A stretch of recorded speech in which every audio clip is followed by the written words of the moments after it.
here. I want to welcome all of you to this afternoon's meeting of the House Judiciary Non Civil Committee meeting.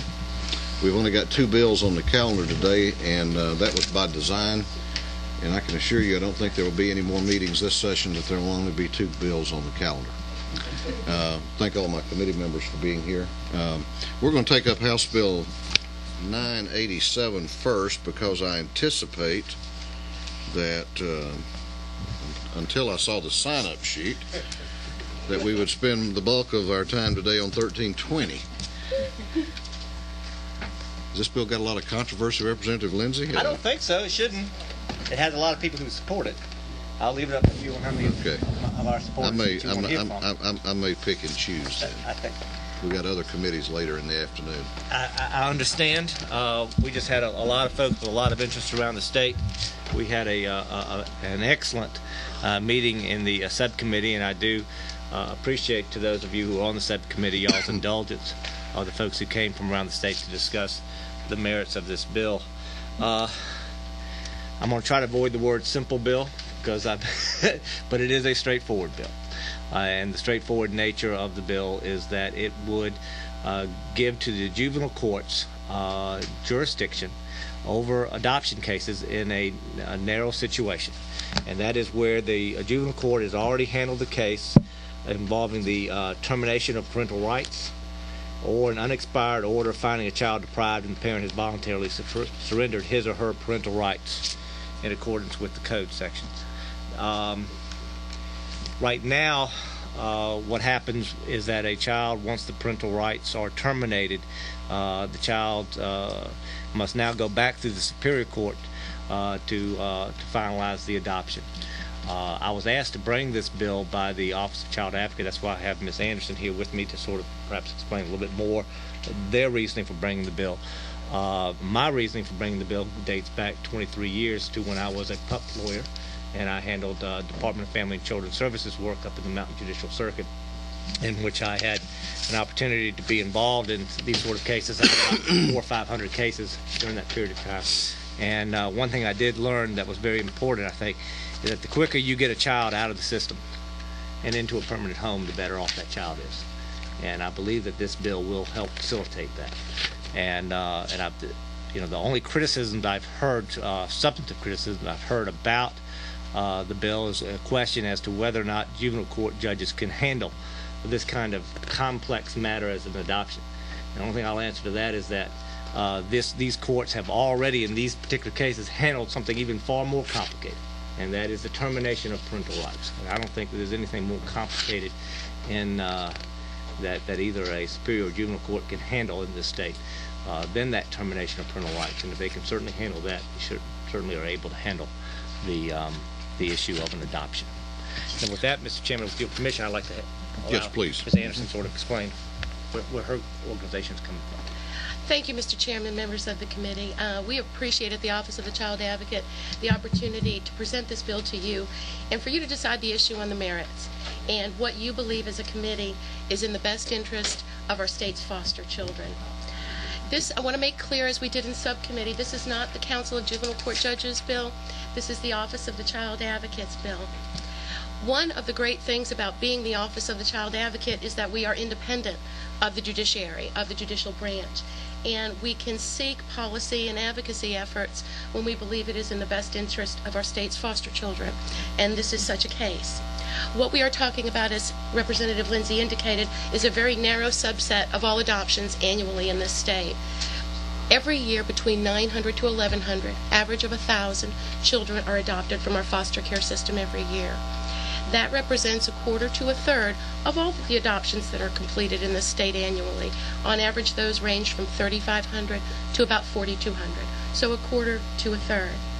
And being as it is that we have such a small subset of these adoptions, we believe it is in the best interest of our children, our state's children, children in our custody, for their permanency and their fate, that the determination as to who will be their new permanent parents is best made by the judge who has heard and overseen the case from the very beginning, often having years of experience, many years of experience in knowing our families, our children, and what their needs are.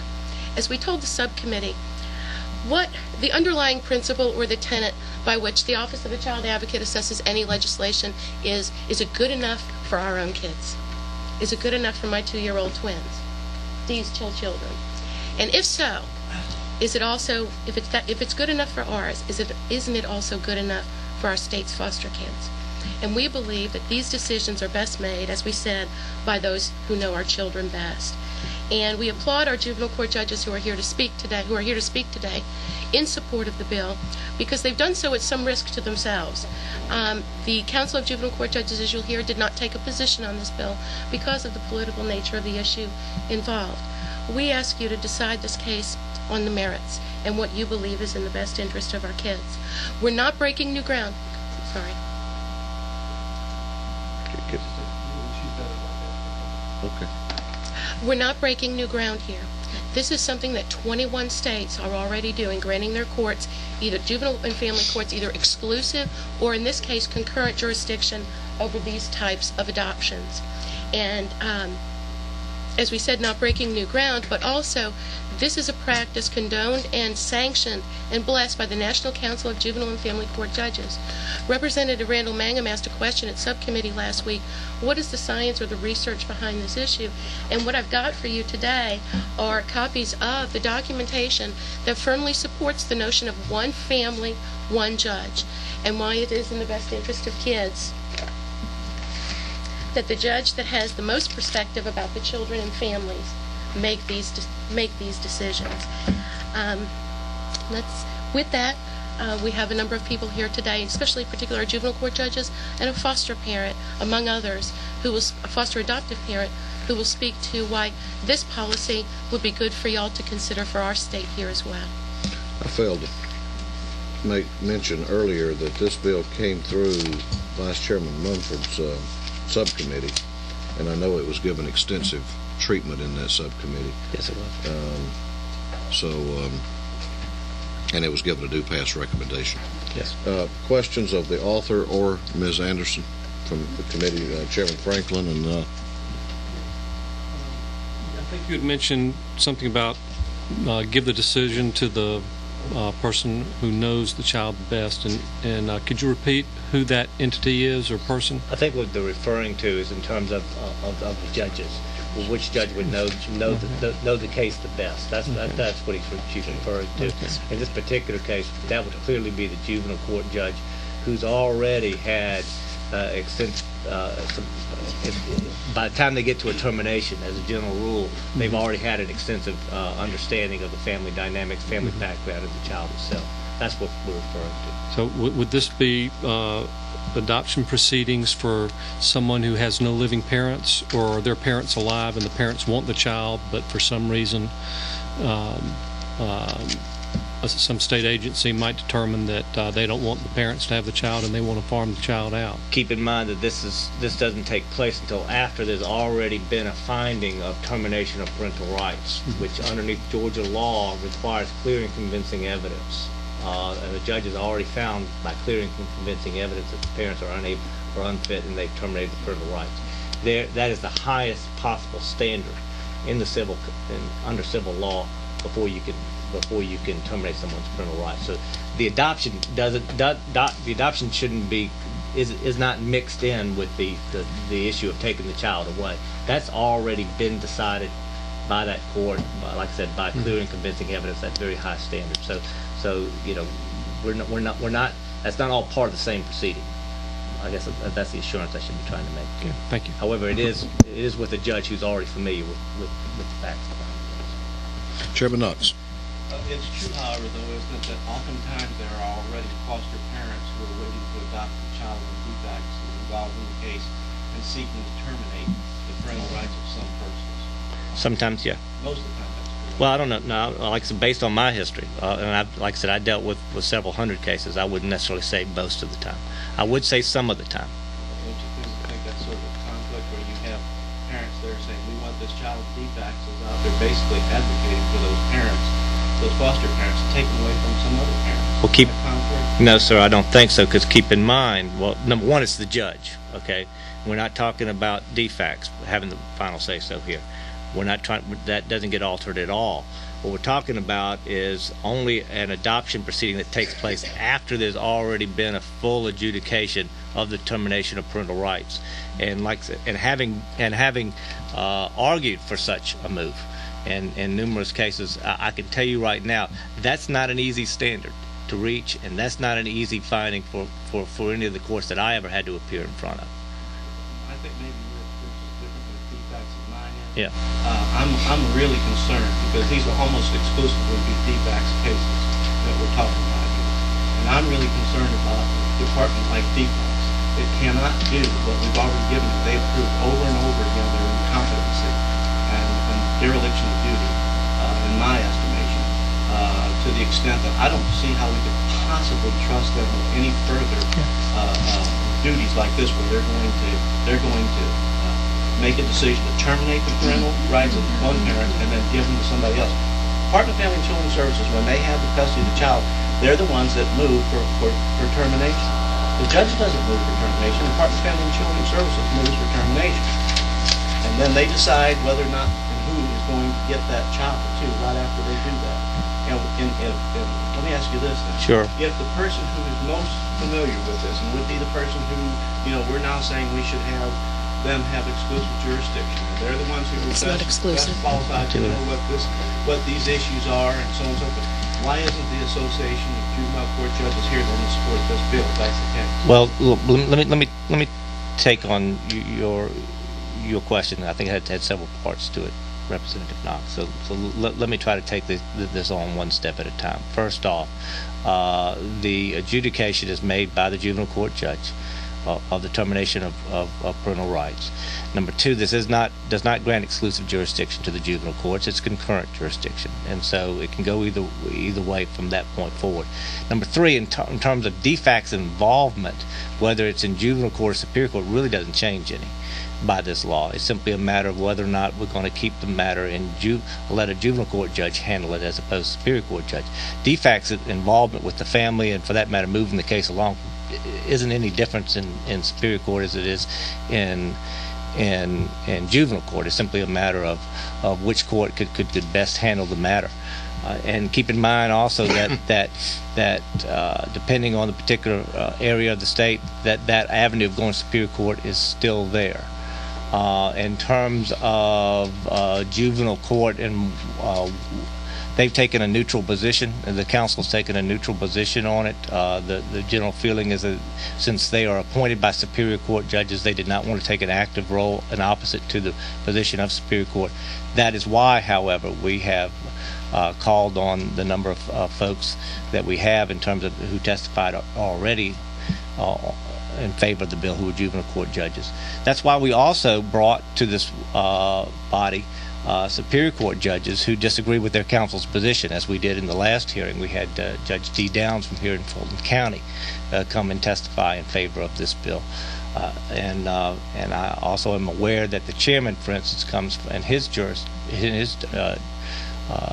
area that he comes from, Judge Brenda Weaver, who's a superior court judge, is also very much in favor of this bill. So I wouldn't say that the superior court judges are 100% opposed to it. I think you will find throughout the state a large number of them that favor it. Do you know anybody that thinks that the Department of Family and Children Services do a really good job? I have as many questions about them as you do, Representative, and let me continue on with my history with them. Since coming back to the city of Atlanta, I've been a guardian ad litem in the Fulton County Superior Courts for a number of years, and so I'm well aware of the deficiencies of defects. But that's sort of a apples and oranges situation when it comes to the efficiencies of defects versus whether or not a juvenile court judge versus a superior court judge should be handling the matter. I'm with you in terms of the problems with defects. Would you agree that there's a conflict with the same judge making the decision? And by the way, I think most judges consider the fact of termination of parental rights to be second only to capital punishment and seriousness of the proceeding. I agree with that. That's the point that I was trying to make earlier. And so that's one of the reasons why it's been in superior court, because it is akin to a proceeding to take someone's life, because you're taking someone's life away from the parents. Mm-hmm. You won't take those children's lives away from those parents. And that's one of the reasons it's resided in superior Superior Court for a number of years.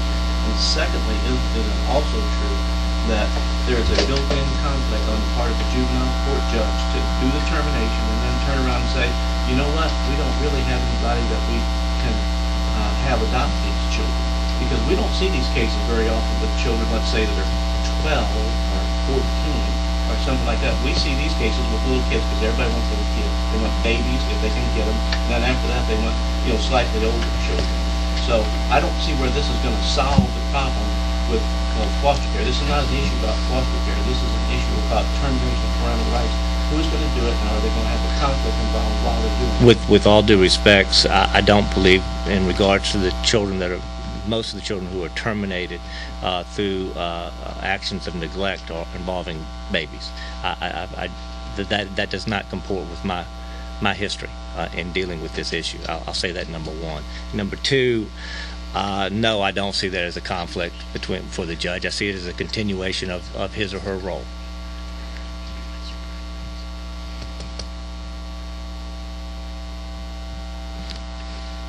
You have any more further questions?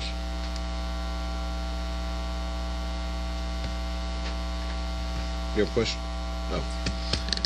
All right, we had several that signed up. Representative or Chairman Smith, I just thought this was going to go quick. Can you bear with us just a little bit longer?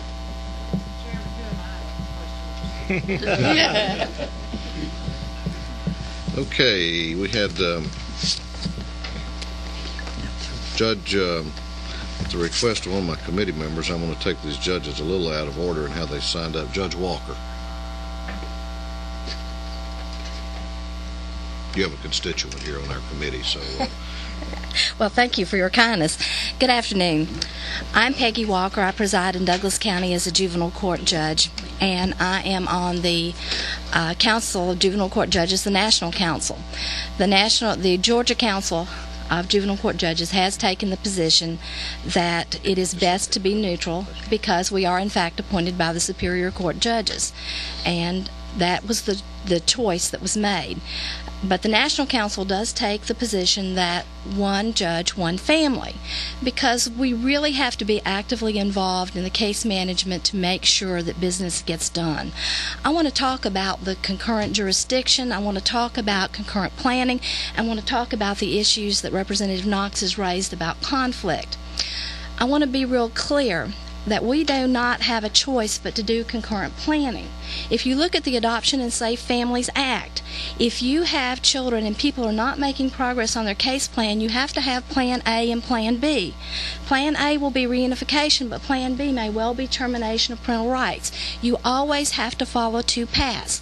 When a child has been in care 15 of 22 months, someone independent of DFACS has to make a recommendation to the court of whether a termination is in the best interest of children, and that is a guardian ad litem. So if you want to check DFACS, the answer to that is excellent work with our guardian ad litems, particularly through our Georgia CASA program and also through our attorney guardian ad litems and giving them adequate training and having adequate representation of parent attorneys. Keep in mind that once a termination has been granted, there's the appellate process that again is the check. So by the time you get to the adoption, there is not a conflict. The termination has been done, the appeal has been done, that time has run, and then we are proceeding into the adoptive process. So there are checks to make sure that you're not dealing with a department that is not giving parents an opportunity to reunite, because there is the concurrent planning, there is attorney representation of parents, there's an independent CASA, guardian ad litem, or an attorney guardian ad litem making recommendations to the court. Why is this best for children? First of all, because it moves the case along. We review these cases regularly in an attempt to get these folks into permanent placement. The sooner we can get children into a permanent placement, the better off the children are going to be, because that's part of resilience in children. You want to achieve permanency quickly, and when they're in foster care, that's not permanent. You want to get them to a permanent home quickly. And juvenile court judges are good about doing the case management and getting the cases to move along, breaking down the barriers where there are delays, bringing the cases back and making sure they get heard. I had the honor and opportunity to work on National Adoption Day in Fulton County when there was a vacancy in the court, assisting with the Adoptions Day, and it's a very meaningful day for the child and for the parents. And the judges in the juvenile court who know the children, who know the parents, have had the opportunity to develop that relationship and join in that celebration, because adoption is truly a day of celebration. So it is the ending. We are the beginning in taking the children away. This gives us an opportunity to also be there at the completion of achieving permanency with a new home. It's very meaningful for the child, it's very meaningful for the family, and certainly for us it's meaningful in our work to see our successes. We're greeted every day with our failures. We don't always have the opportunities to see our successes, so it's a great opportunity for us as well. But I do think it is very important to children.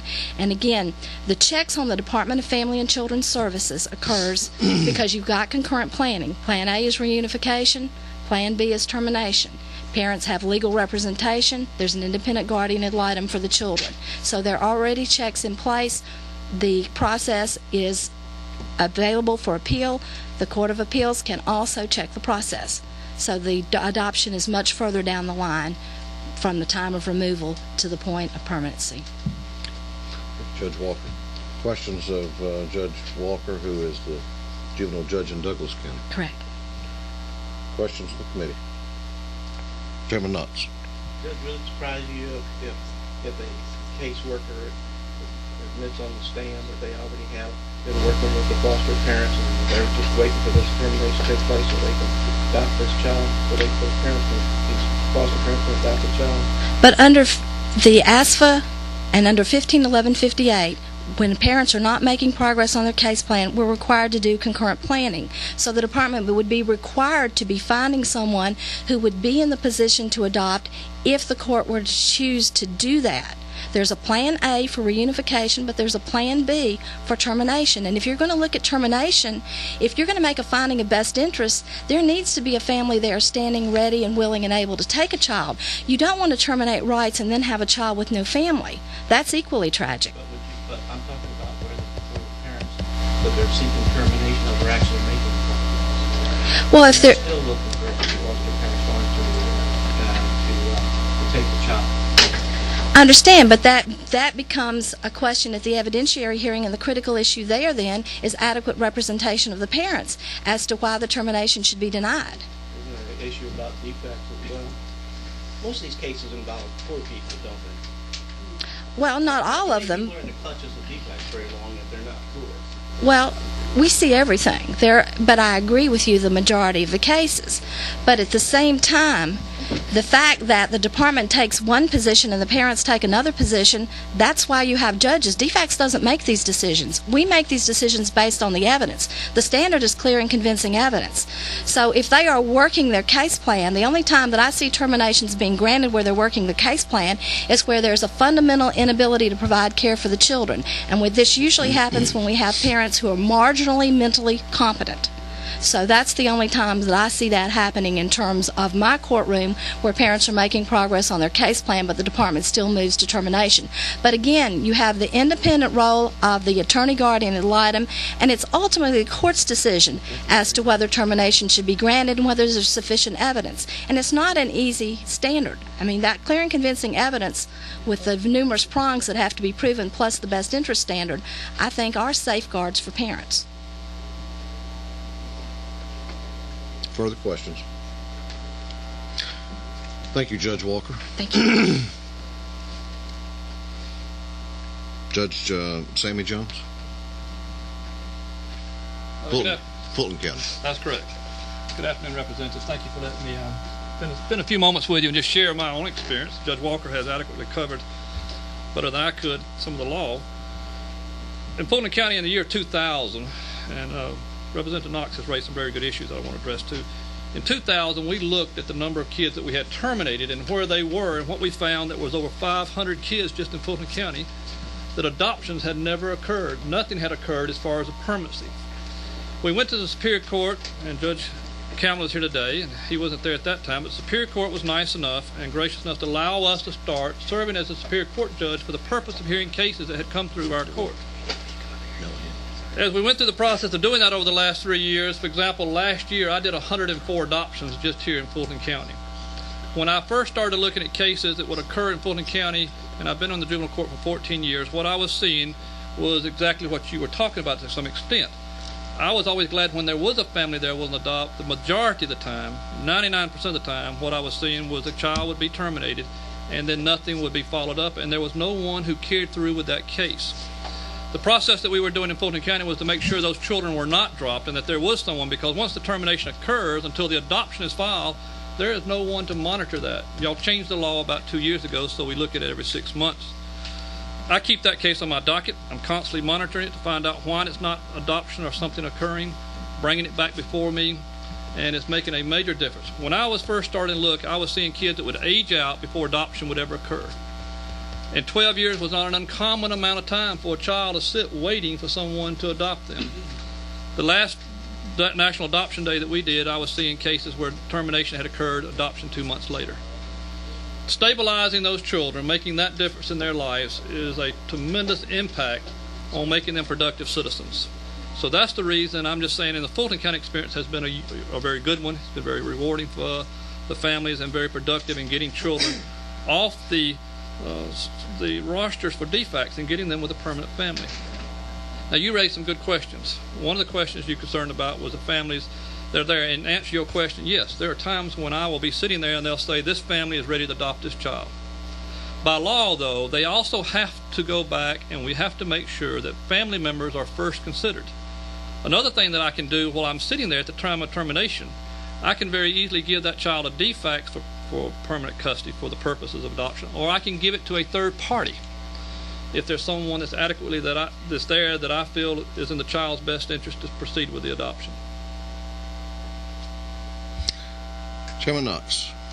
Are you satisfied with the defects and making the kind of performance that you'd like to have them to give you the satisfaction that what they're doing is adequate for purposes of terminating parental rights of the children that you see before you? I think the real question, Chairman Knox, is getting to that point. The thing that brings me the most heartburn to my job is state agencies. It has nothing to do with families and children. It's the lack throughout the system of the state agencies being able to provide the services that are necessary. What really scares me, though, is when they bring a child, or they haven't ever brought a child for termination, and mother has 8 other kids that's been terminated, or she's nowhere in the system, and no one's got around to even file for permanency on this child. Or the termination has occurred and no one's watching it, and the child sits there without a family for the rest of his life. Or they let their custody expire, and the child goes who knows where. Well, which is my point exactly. The real crux of the issue here, I think, is the Department of Family and Children's Services, whether we're willing to turn this problem, let them solve this problem. We're willing to. No. I mean, we've had people standing out here on the not too long ago out here on the steps about the latest shenanigans of the Department of Family and Children's Services, and I think everybody knows about that case. I mean, some of the stuff you just got to scratch your head and say, what are they thinking, if anything? And my experience with it is, that happens over and over and over again. They're more often incompetent than they are competent in cases, in handling cases, and they're very dangerous in my estimation. And what I'm saying to you, one of the good things about this is when I terminate a child, by law today, that case is over. And until that child appears on some Superior Court judge's docket, what I'm doing in Fulton County is when I terminate, I'm not letting that child go until I know there's a permanency, to make sure what you're talking about doesn't happen. Further question, Chairman Franklin. Yeah, I'm not certain if what Chairman Knox was talking about was the same one, that same situation in Fulton County that I had been made aware of in my office, but where a child in Fulton County was removed from the home by defects when there were numerous family members wanting to take the child. Defects, instead of adhering to state law to place the child with a family member, placed it with the child with a total stranger. Then when the juvenile court said give the child to the grandparent, they took the child away from the grandparent in spite of what the judge said. And I just don't have confidence in defects, particularly in Fulton County. And then when the judges say that they just give suggestions to defects, I kind of wonder about the judges too. Well, by Georgia law, a judge cannot tell defects where to place a child. That's y'all's law. The problem I've got is now I can take child from defects and give it to anybody I wish to as long as I've done a home study. But I cannot place that child in defects' custody and direct where that child goes. Can't do it with DJJ either. I don't have that authority. Further questions of Judge Jones? Thank you, Judge, for being Thank with you, us. folks, very much. I appreciate what you're doing in this matter. Judge Rawlings? Good afternoon, Chairman Rawlings and members of the committee. I'm Tom Rawlings. I'm a rural juvenile court judge. I'm on the executive council of the Council of Juvenile Court Judges, but I am here by myself and for myself, and of course on behalf of the Office of the Child Advocate. Let me say first of all that let's look at who is proposing this bill. This is not a defects bill. This is an Office of the Child Advocate bill. Who is in charge of monitoring defects in the state? It is the Office of the Child Advocate. So I hope that you will give them some credibility. Number two, my job as a juvenile court judge is not to do what DFACS wants. And if you call DFACS in Washington, Jefferson, Candler, Toombs, or Emmanuel counties, and you ask who that ranting loony idiot is on the bench who makes them do things that they don't want to do, they will say that's Judge Rawlings. The job of the juvenile court judge is to ride herd on state agencies. Now, that being set aside, if y'all would like for me to spend the next 20 hours with you trying to fix defects, I got lots of suggestions, and I'm sure there's friends of mine in the room do too. But let's get back to the issue at hand, which is whether or not this is a good bill. I don't care to take away any jurisdiction from my Superior Court friends. I work for the longest-serving Superior Court judge in the state, the Honorable Walter C. McMillan, Jr. What I look at, and the reason I personally favor this bill, is that when I became a juvenile court judge, I said to myself, I said, look, I don't know a thing about what I'm doing. I'm new, I'm young at this, I'm just learning, okay? And of course, I know I look younger than I am. I had been practicing 8 years at the time, so I've been doing this now for 5.5. I said, where do I go to find out how to be a really good juvenile court judge? You go to the National Council of Juvenile and Family Court Judges. I've been to plenty of their seminars. I've worked with them. I'm teaching for them occasionally. What do they say? National statewide practices as endorsed by the Conference of Chief Judges and the Conference of State Court Administrators. It is strongly preferred that the same judge or judicially supervised magistrate presides over the entire child welfare case from the preliminary protective hearing through permanency, including adoption. Following a case from start to finish offers the judge an opportunity to see the impact decisions have made on the child. In other words, I can be a better judge at the get-go when I'm removing a child if I can see what happens to that child at the end. It means that if I have a situation where I've got a family member who might want to take the child but DFACS hasn't approved the family, I can say, well, Lord have mercy. If I get in a situation like Judge Jones and I've got a kid who I've terminated parental rights on, that kid's wandering around the system forever, which is better? To leave the child in a marginal home or to remove the child and go through this whole nasty process? The point is that you look at the national standards and you look at what is best practices and you listen to judges around the country.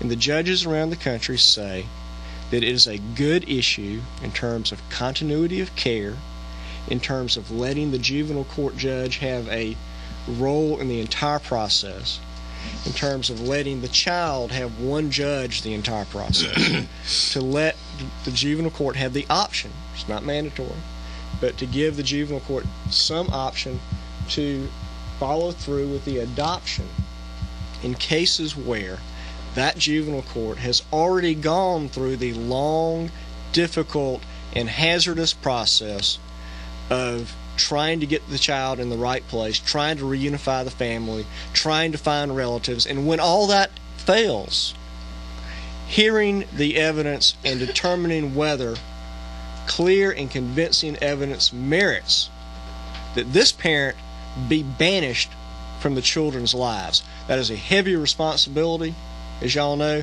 and I agree. DFACS, I mean, I've been accused of saying things I shouldn't say sometimes, but half the time I want to wring their necks. But again, I'm able to tell you that because I work with DFACs every day. I see what they do right. I see what they do wrong. And I can assure you that if you give me the additional authority to handle the adoption of a child who has gone through the termination process, that I will do so with a full understanding of that child's background, of what DFACS has done right and wrong in the case, of what the foster parents or relatives are like. I just simply will have a fuller knowledge of the case than will a very qualified and talented Superior Court judge who is seeing that child for the first time. I'll be happy to answer any questions you have. Questions from the committee? Yes, sir.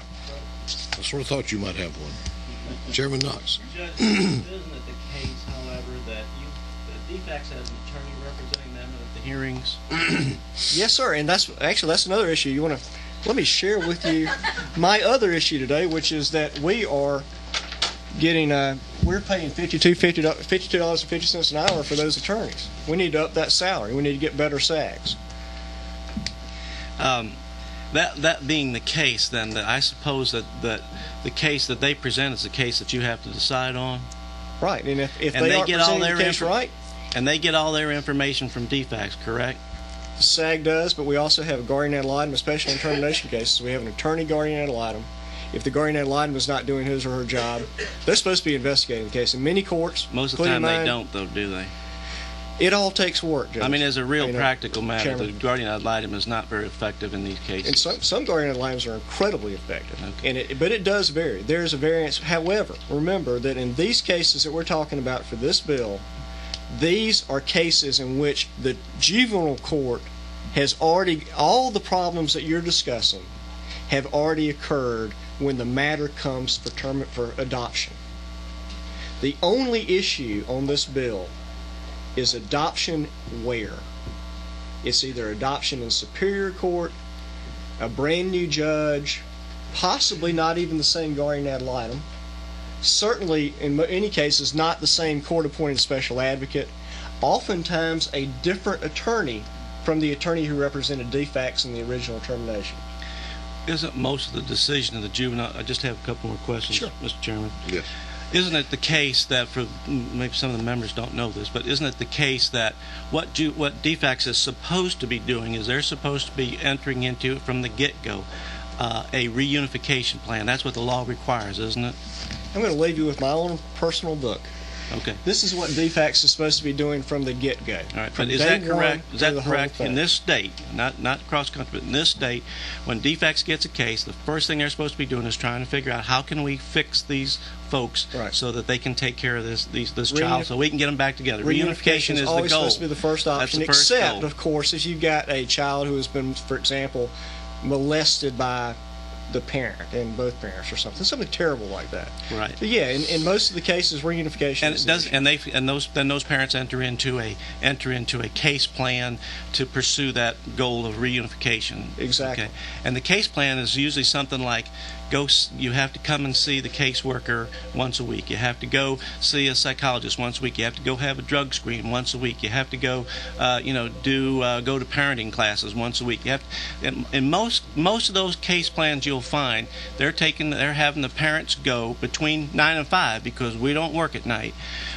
Between 9 and 5, they have to go to all these different things. Now we're talking about almost always you're dealing with poor people in DFACS cases. Especially mine. I live in a persistent poverty. That's right, because if you can afford it, you can get them out of there. You can get the best lawyers and get them out of there. But these mostly are poor people and uneducated people, right. And they're at the mercy of that state agency that most of us know is dysfunctional.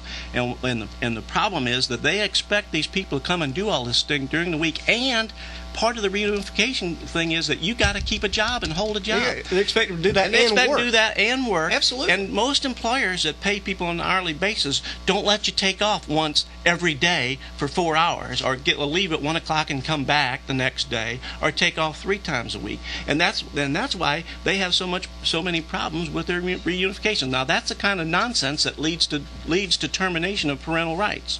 Is because they expect these people to do stuff that you and I couldn't do. Chairman Knox, I agree with you on the problems.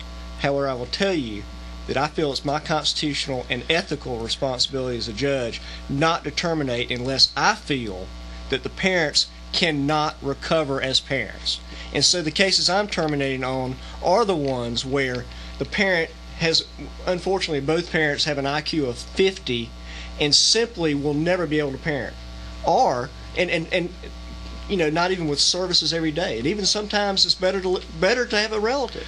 Or the situation where the parent has been on crack and meth for 5 years and we have tried again and again and again to get them services. Now, if Representative Cooper were here, I think that what I would say to her is I think we have the same problems in the judicial system and in the state agency system with regard to child welfare as we do in some of the psychiatric care. You know, we have good services somewhere, some places, we have bad services other places.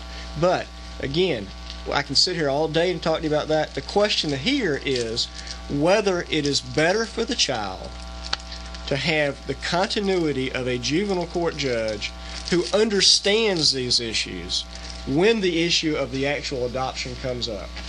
And that's my position is that it is. This is not personal. I'm sure you run an excellent court, and I respect that. Yes, sir. But isn't it the case that if they don't finish this case plan, if the individual doesn't finish the case plan, then they're not going to get reunified?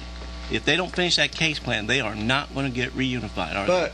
The first option there is, number one, placement with a relative, I think. And number two, if you look at the latest Court of Appeals cases in the last 5 years, the Court of Appeals is reversing them left and right on that issue. But you have to get to the appeals court the Court first. Of Appeals cases, the Court of Appeals is telling us now the only way we're going to sustain a termination is if you prove that reunifying the parent and child is going to harm the child. And in fact, I think you've got some of those cases attached to that paperwork I gave you. At the end of 18 months, you got to do something, regardless, though, don't you? You got to give them back to the kids, or you got to terminate them, one or the other, at the end of 18 months. You have to find some permanency for the child. It's not necessarily termination. Thank y'all so much. Can I answer any other questions? You're not finished yet. Okay. I got one for you, Jeff. Yes, sir. I'm sorry. Wouldn't you agree that the opposition to this bill could be addressed maybe with a different bill and defects? Because everything we're talking about so far occurs before the adoption, which this bill is. Sorry. Which this bill is addressing, the adoption issue. Everything's already transpired before we get to here. So what we should do is maybe look at a different bill later on to address all these problems for the defects. But today, what we're talking about is who's going to do this, the juvenile court judge or the superior court judge? Everything's already been decided. Is that not true? Yes, sir, it is. Thank you. Thank you. Anything else? Thank you, Judge. Thank y'all very much. I'm glad to be here. Thank you. Diane Scoggins.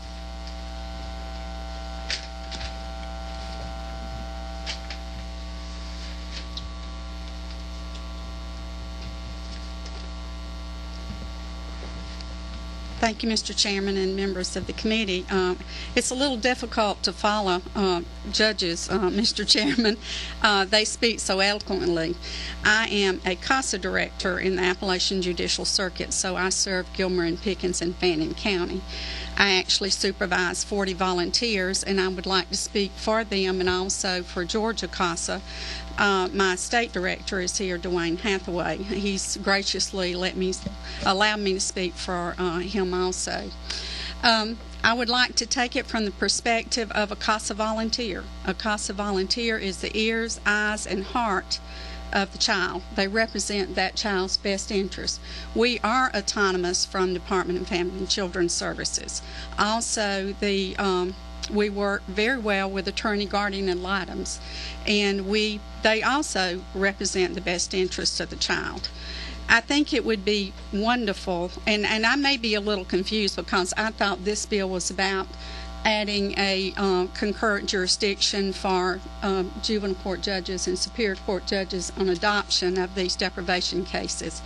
And so I think it would be wonderful if we could have the opportunity to say one judge, one child.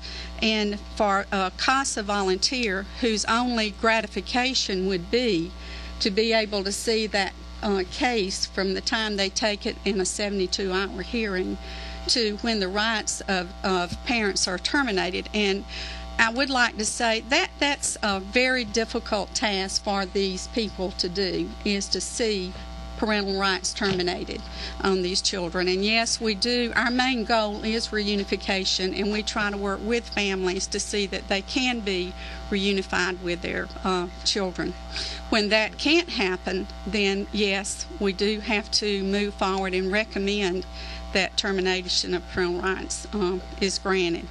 But it would be wonderful if we could have the opportunity to also be able to see that child adopted and to be able to see something on the happy end, that we do have a closing and completion with this and a safe permanent home for the children that we serve. Thank you. Okay.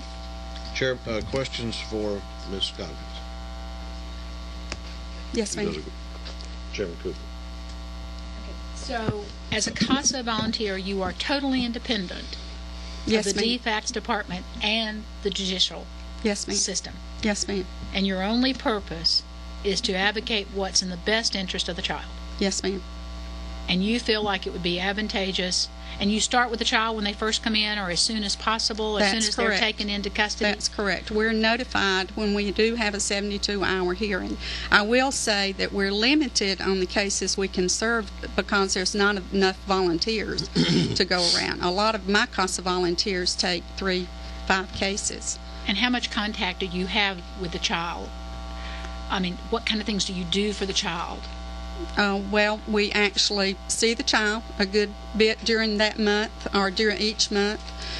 We also talk to the parents. We refer them for services that they can take advantage of. The parents, anything. We are there for the multidisciplinary team meetings. We're there when their case plan is gone over, and if they have questions as far as what their case plan is or any way that we can help parents succeed in completing their case plan, that's what we try to do. We want them to for them to be successful with getting their children back. So you don't see the child just once, but you see the child periodically.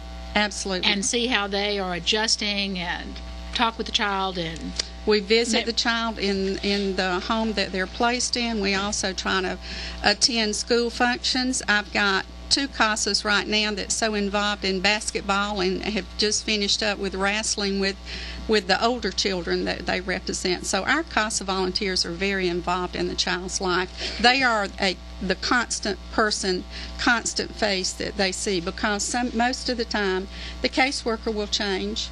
Other people will change, but that CASA will stay with that child until that child is free for adoption. And this is what we're talking about, not children whose parents' rights have not been terminated yet. But we do stay with that child until that case is closed. One further question, Mr. Chairman. I may have missed this, but are you paid for these services? No, ma'am. CASA volunteers are not. I'm the executive director, and I do draw a salary.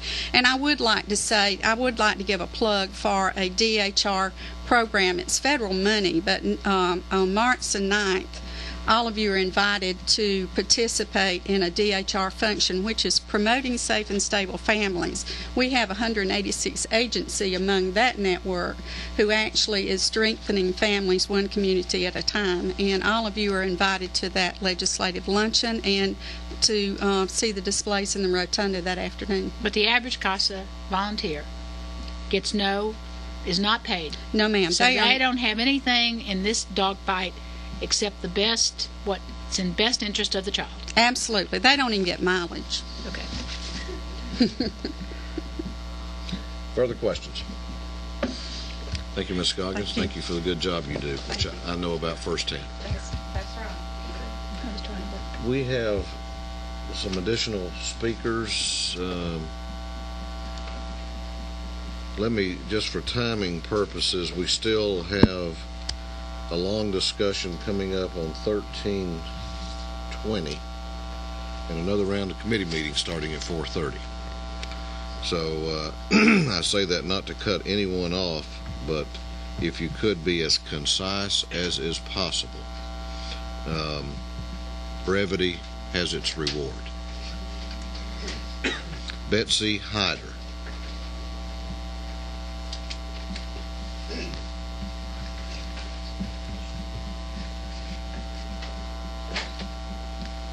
Thank you, Representatives. My name is Betsy Hyder, and I'm a foster parent in DeKalb County and have been for the last 5 years.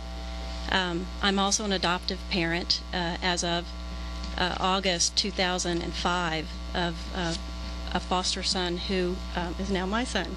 I would much rather be testifying today on something professional versus something as intimate as the adoption of my son, but I do want to give you some insights in the adoption. I was asked to speak on the adoption process itself.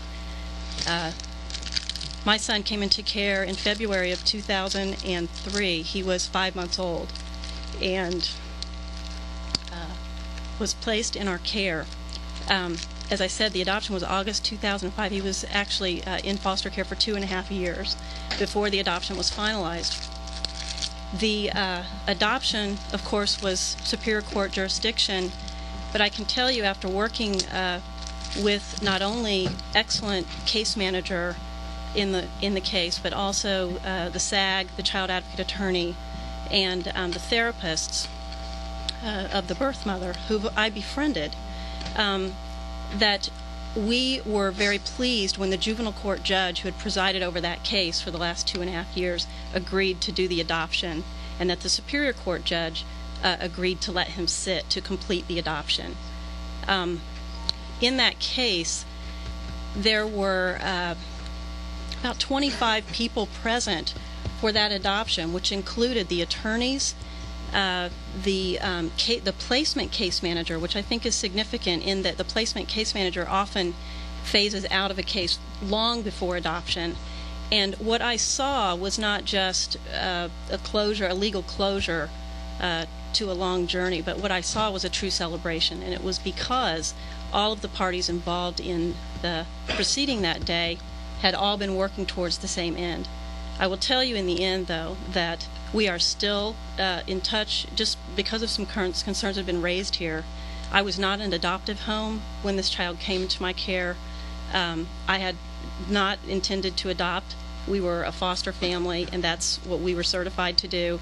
And we did certify as an adoptive home because this child's mother surrendered, wanting this child to remain in our care. It was a joint effort, and so I'm very sensitive to the issue of birth parents and birth parents' rights.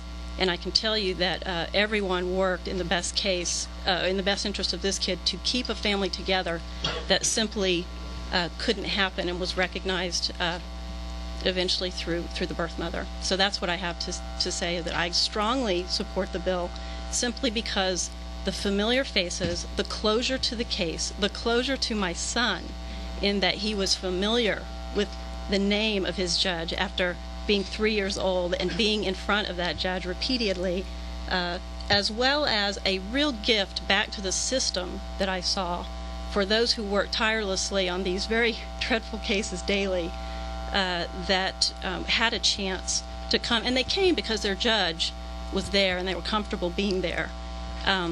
And I think that's important. I also think it's important that it's the adoptive parent's choice and I agree with the concurrent jurisdiction, because I will tell you, being strongly involved in the foster community, many foster parents will not choose that the juvenile court judge complete the adoption. And that's just the nature of these cases. So I think it's the best of both worlds. I really do. Thank you very much. Questions from the committee? Questions from the committee? Thank you very much, Ms. Hunter. Lisa Laracy. Good afternoon, Chairman and members of the committee. I'm Lisa Laracy. I'm the Gwinnett County DFACS Director, and I realize I may have some questions at the end, and that we you really want to testify? Not really. I thought I did. You could still leave. No, that's fine. I will be brief, though. I do want to say that I believe that this legislation would certainly shorten the length of time it currently takes for foster children to be adopted. And let me give you an example of that. Juvenile court judges are intimately aware of the process that DFACS has to do internally to get a child ready to be adopted by a foster parent. That is completing a child life history, which includes all medical records, dental records, educational records, psychological evaluations, birth certificate, everything you can think of. They're often 3 to 4 or 5 inches thick. So we have to prepare those child life histories. If the child is in a foster home, we have to convert the foster home to an adoptive home status, as Ms. Hyder testified to her having to have gone through. Most of the time, our foster parents are foster parents because they want to take care of children, and they end up bonding with children placed with them, and then they eventually adopt those children. But the juvenile court judges are intimately aware of the processes that we have to go through internally to get a child ready for adoption. If this particular legislation were passed at a termination of parental rights hearing, the juvenile court judge could ask at that hearing, and some of our judges currently do ask these particular questions because they are focused on permanency for these children as much as we are. They can ask, is the child life history completed? Is the foster parent willing to adopt? If not, is there an identified adoptive resource? If the foster parent is going to adopt, is the conversion for the foster to adoptive status completed? If this bill were passed and the questions to those are yes, and very often they are at the termination of parental rights hearing, the juvenile court judge could set the adoption hearing for 45 days out. And ensure that that would give enough time that once the termination of parental rights order is filed with the court, that it gives the birth parents their legal opportunity to file a motion for appeal. When we come back to that adoption hearing 45 days later, if there has been a motion for appeal filed on behalf of the birth parents, then obviously that adoption could not take place. Secondly, so that is the main, to me, the main reason to have this legislation go through, because it really could expedite permanency for children in foster care. Secondly, right now, Georgia Code requires juvenile courts to review these cases every 6 months after termination. Because of the confidentiality that exists in superior courts, we often have our department and our attorneys and the guardians ad litem on the case, we face a lot of barriers trying to get information about where the adoption is currently at. So it's a real challenge for us. I think due to the fact that you all are under time frames, I'll close at this point. Thank you very much. You're welcome. Questions of Ms. Larison? Thank you. Ms. Larison. You were a little surprised. I'm assuming everyone that signed up still wants to speak. Carlise Greer. I guess not. D. Sims. She's here. Mr. Chair and committee members, I would just like to say that the Office of Child Advocate is very interested in this legislation, very supportive of it. We support all the testimony that you have heard today, and in the interest of time, I will not reiterate the major points that you have heard. So we would appreciate your consideration and support of the legislation. Okay. Thank you. Any questions from the committee from Ms. Sims? I have a question. Chairman Knox.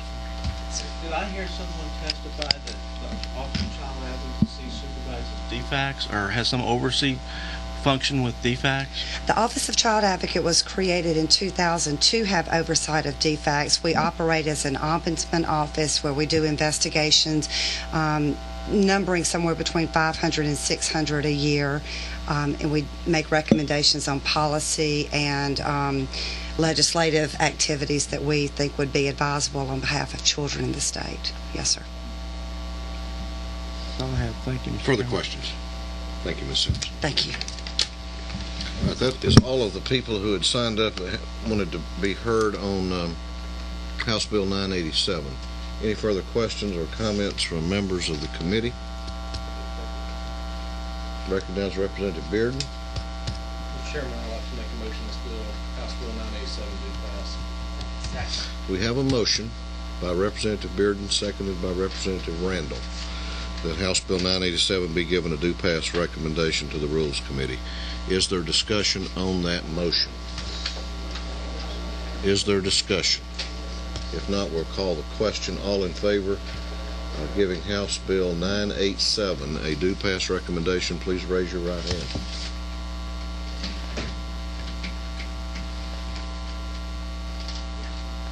Get them? All opposed? What's the vote? We will give it an affirmative recommendation by a vote of 4-3. Thank you very much.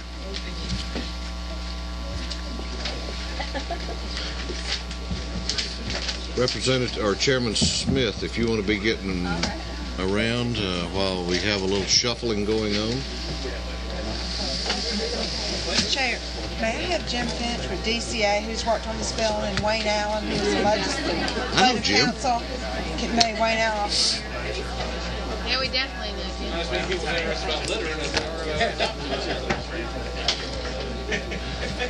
I'm here to increase the revenue of our local government. Yeah, Actually, I probably am.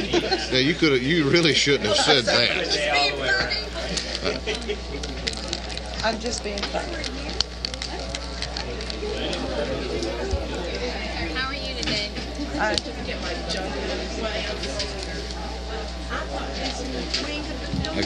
think so. I'm not sure. Lindsay? He was supposed to if he didn't have a committee meeting. I just don't really know what all the judges do again. I think he's supposed to come. I don't know. Well, I kind of think they're opposition. Are we on TV? I think we're on TV.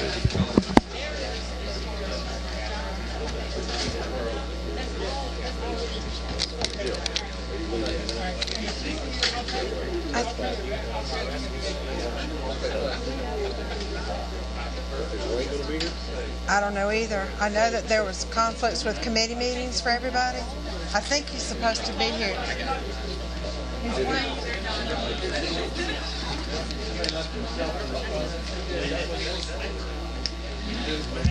Gosh, it's better.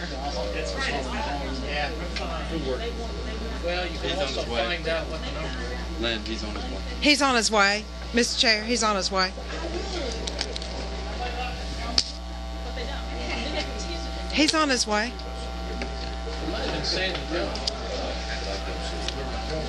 Mr. Chair, he is on his way, but it's at your pleasure. I mean, I'll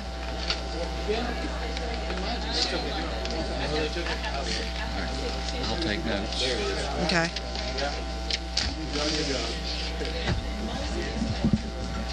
Mr. Chair. Mr. Chair, did I just step on toes? Did I do something wrong? Oh, with Wayne was the one who's worked with the governor and everybody else on the bill. Okay.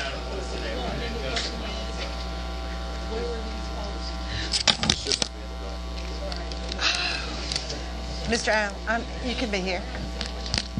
Do you want me to start? I have a prelude. I'm going to defer to Wayne if anybody calls on me.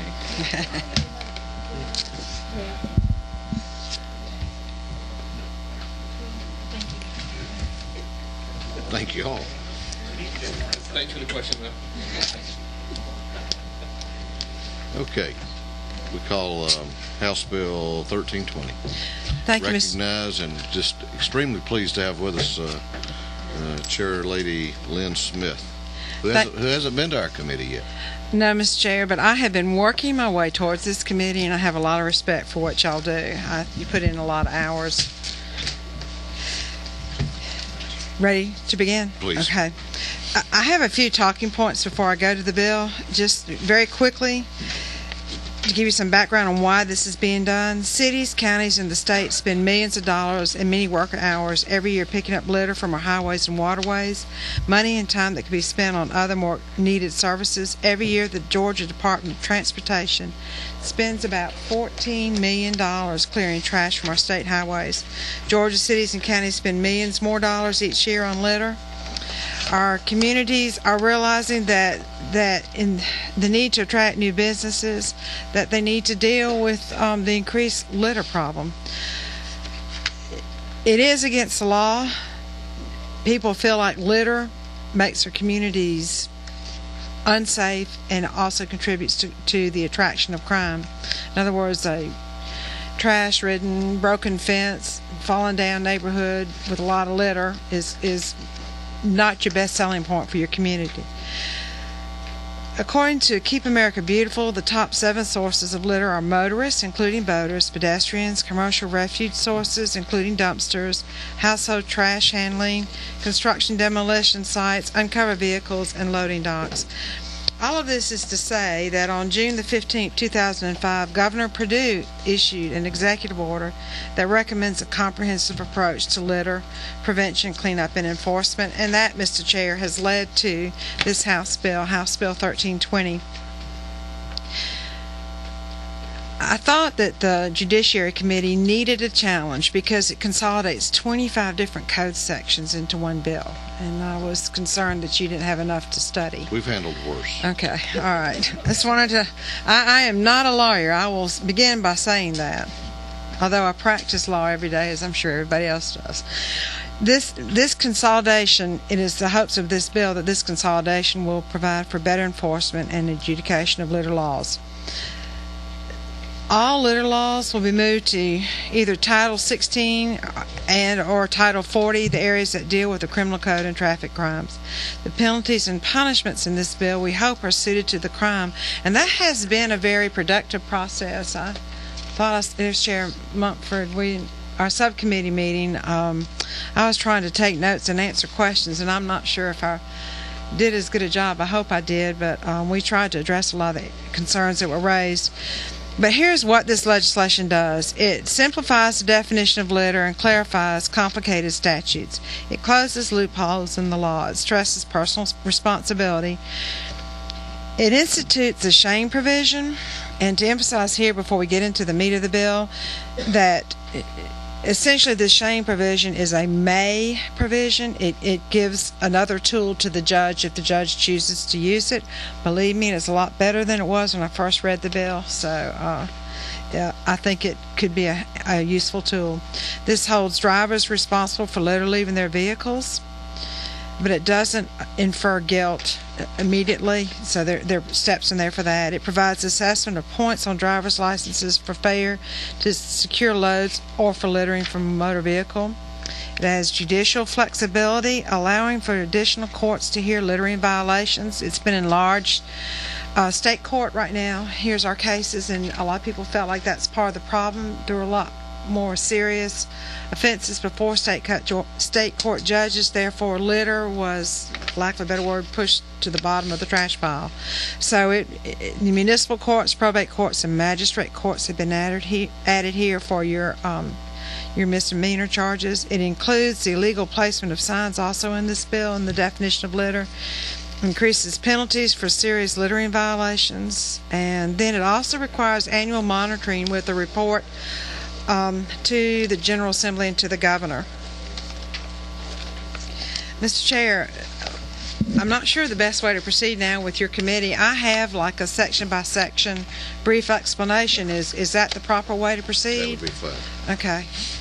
Thank you. And to my left is Wayne Allen, Legislative Counsel, who has been in the drafting of this legislation with the actual litter panel as they were studying from this point forward. So he is definitely the one I'm going to refer to, if I may, for clarification. But starting on page 2, this act is going to be known as the Comprehensive Litter Prevention and Abatement Act of 2006. And then you will see some strikes that are going on. Part 2, it's just striking that because we're going to start off with something else. And on line 20, you have a new definition of litter, and litter means any discarded or abandoned, and then it starts listing what it is: refuge, rubbish, junk, or waste material, dead animals that are not subject to the provisions of this code section. And I might add, Mr. Chair, that thanks to your input in this particular section of the bill, it does clarify that that essentially the illegal dumping of dead animals is not now part of a litter violation, and it makes that very clear. I hope that covered your concerns in that area. And then on page 3, It added any commercial or industrial property to the definition of where violations could be identified.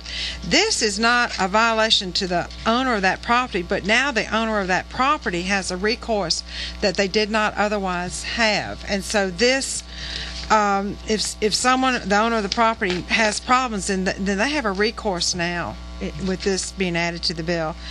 The actual definition, that question came up in the subcommittee, the definition is subject to local laws, zoning laws. Dropping down, let's see, on line 10, just trying to go back and forth on my notes. This makes technical corrections to the exceptions to a litter offense, including the placement of litter to non-disposable temporary storage litter receptacles. That's in line 10. On line 17 through 20, and that language is struck, and actually it's going to get explained further in more detail later on in the bill. But as we started adding up the cost of some of the punishments, it became out of line with what an average citizen would understand as the appropriate charge or penalty for a violation. And so, may I defer at this point in time to Mr. Allen for an explanation of where it's found and why we did that, if that's all right. This is one of the changes that was made in the substitute census report out of subcommittee as far as the level of punishment. I think this was done in response to some concerns about multiple counts and allowing more discretion for the judge to, in the totality of circumstances, assess what he thought was appropriate punishment within a misdemeanor offense level. Okay. Thank you. On line 31 on page 3, this is your what I'm calling the shame provision, and it's going to appear in different parts of this bill, and essentially it's going to mean the same thing each time. And this goes to the discretion of the judge. And at the judge's discretion, if the judge says, I've seen you 5 times before me, you're doing the same thing every time, then he has as one of his tools then for the discipline of his court is to allow for the publishing of the photo and the name and such as that in the paper. We went back and forth as to how to actually go on about doing that. At one point in time, we thought just the name with no address. But in talking to my husband, who is Mr. Everyman, he said, do you know how many Charlie Smiths there are in Noonan? He said, I would prefer a photo and an explanation if that's what the judge chooses to do. So the intention was good there to be more vague, but it was decided that this is totally left up to the discretion of the judge. If the judge feels he needs to do something, then he has these tools at his provision. And on page 4, he could do it the first time. The judge, it's up to the judge.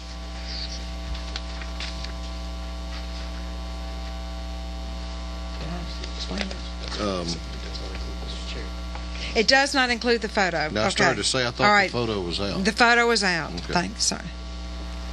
What page is that on? Page 3. It's page. Well, actually, the shame part of this starts on page 3, line 31, and it continues over on page 4 until line 11. Do you mind taking questions as we go? It's your charge. This would, Vice Chairman Moe. This really be directed more to the council. I understand when we passed a bill that I think I voted for, as a matter of fact, that did something about legal notices, making them internet notices. And I noticed that this has a legal notice provision. Have you thought about how that would fit in with the bill that was passed the House? That issue is not raised. I'm sorry. He said he hadn't thought about that. That was not all legal ads, though, was it? Wasn't that just procurement kind of ads? I believe that's correct.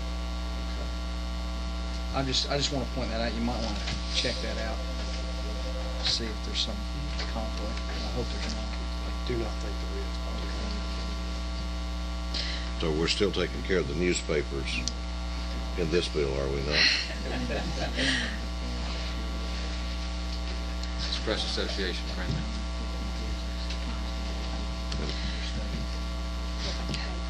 America's still a capitalistic society. Do you have further questions? No. Okay. Any other questions before we... Okay, continue. Mr. Chair, the rest of the information on page 4 really it adds consolidated government to county and municipality. So that's clarification there.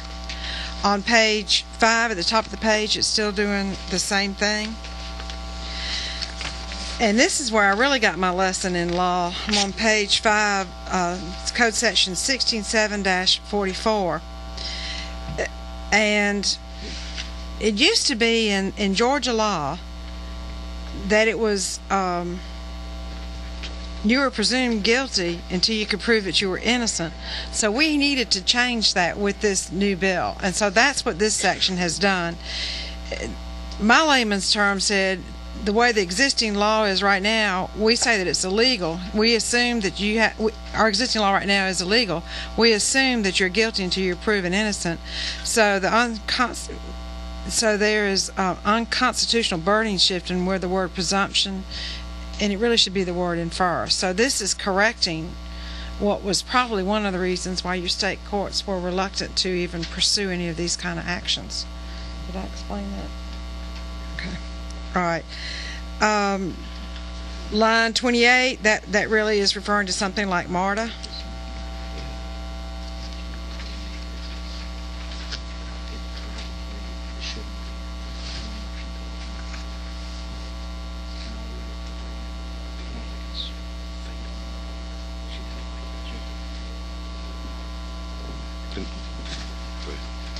On page 6,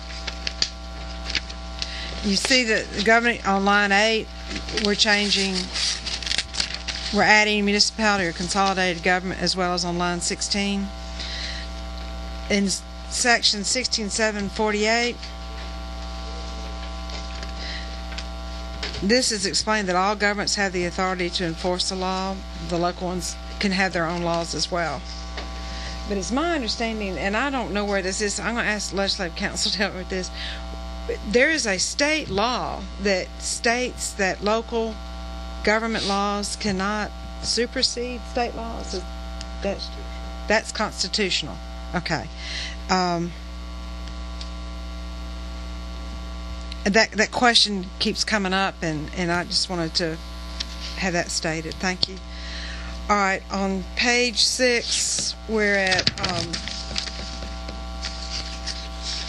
we're moving over, actually, it's struck on page 6, and if you turn over to page 7, what's happening here, you're getting some definition of terms like biomedical and hazardous substance and hazardous waste.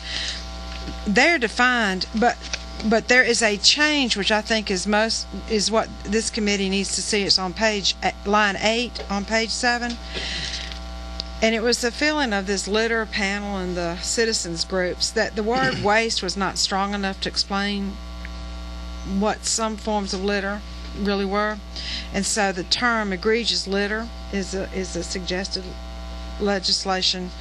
suggested terms here, and then it goes on to describe what in fact is egregious litter, but what really was the definition of waste, but now they're calling it egregious litter. And then they added to that discarded or abandoned, so they enlarged on that definition a little bit. But if you'll notice with egregious litter, you're dealing with terminology, hazardous substance, hazardous waste. We're in the section of biomedical waste. So what we've done is we've gotten to another category of litter that is more often than not harmful to the citizens of an area. So on line 27, waste was changed to egregious litter again. Now on page 8, this code section 16.7.53, it goes to the different degrees of punishment. The first section, lines 2 through 7, is a misdemeanor of high and aggravated nature, and it describes what that is. It does not include any of the medical, hazardous, biomedical waste, and it's not for commercial purposes. And another question I have, what does misdemeanor of a high and aggravated nature mean? And that's a penalty? That allows a higher fine. Higher fine, simply just a higher fine. $25, isn't it? $25. And then on... I'm sorry. Okay. We have a question. Representative Benfield. Thank you. Just want clarification on that. I should know this. The fine aggravated nature is just relating to the fine, not it's still 12 months. But 12 months.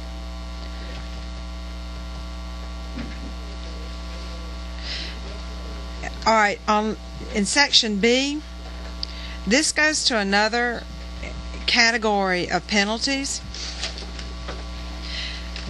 And this is egregious litter. Again, it's replacing the word waste. And it's 500 pounds in weight or 100 cubic feet in volume, which is not biomedical waste. So we're still not getting to the biomedical categories yet. But this carries stricter penalties. And in my own words, I'll just summarize. This section is not dealing with what I call the deadly waste, but your first offense is a misdemeanor. Your second offense is a felony, but it's probated upon condition of payment and after 2 years of time. But I will, again, if I may, and then let me just do one other thing. I will go to section C. Again, we're talking about egregious litter, and then this time we're talking about biomedical waste, hazardous substance. Now, a visual for y'all on this to show you why this deals with what I call deadly waste, and it is a felony, carries a much higher fine and much longer prison time. We have some bills before our Natural Resources Committee right now that deals with septic tank haulers who are actually opening up their trucks and dumping this waste in tidal creeks, and we found out through testimony it's not just along the coast, but it's lots of places in rural Georgia where these wastes are just being dumped, and so it's become a very real problem to the citizens of the state of Georgia. So I just wanted to give you a visual on that. I'm sure you appreciate that visual from me. But anyway, may I defer at this time? Bring pictures. I'll do, well, if I need to next time. All right, but may I defer to Wayne Allen to explain what these, if I haven't explained it correctly. By and large, the penalty provisions are left unchanged with the exception of the increasing the imprisonment term from 2 to 5 years and providing that if the term of imprisonment exceeds 2 years, that amount is probated upon condition of payment of fine. It also adds at the bottom of page 8 the same, what's being referred to as the shame option to these punishments. And that shame language is the same language we've already explained in the prior section. That brings us over to page 9, Mr. Chairman.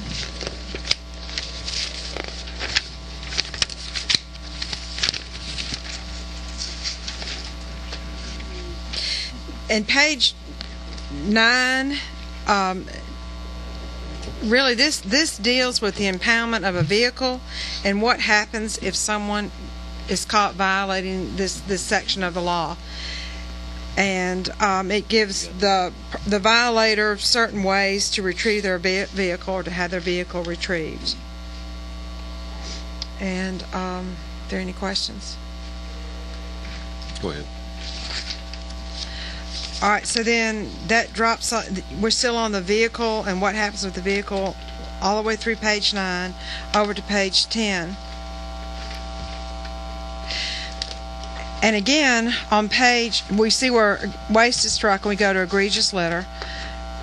On line 6, and however the General Assembly passed this bill previously, we were determined to find people guilty before they had their trial. So this, again, deletes the words rebuttable presumption and gives the trier of fact may, in its discretion, consider this as evidence in the trial. So it again makes this language legal as opposed to illegal language. So it's always a good thing to do.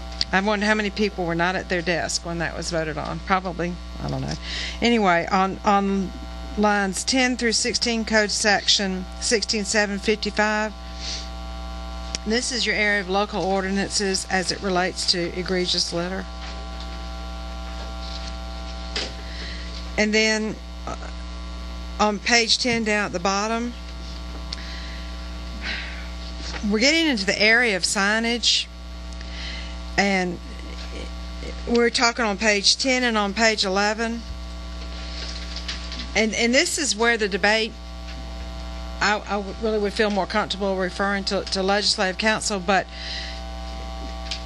we got into a lot of debate on this. First of all, let me tell you that there was, and I've learned this, that we had a section in the law where we were saying on page 10 that with the campaign signs and such as that, we were having that against the law on state right-of-way, but everything else we didn't address, although there was a constitutional provision that said that there should be no violation of the state law. So state right-of-way. So what I learned is that this was not constitutional because you can't cherry pick. You can't have content-based restrictions on free speech. So some of what's happening here is we're getting rid of just that strict restriction on campaign signs. But what that essentially does now is throws it back into violation of state right-of-way. Anything on state right-of-way is a violation, but it always was. So this little blip of where we were singling out campaign signs was moot, actually. Have I explained that? I defer to Legislative Council. There were two provisions, and you'll see one at the bottom of page 10 carrying over to page 11. That provision is currently specific to campaign signs and posters within the rights of way. Excuse me. Yes, campaign signs. You also have a general provision on page 15, which also prohibits maintenance of signs within the rights of way.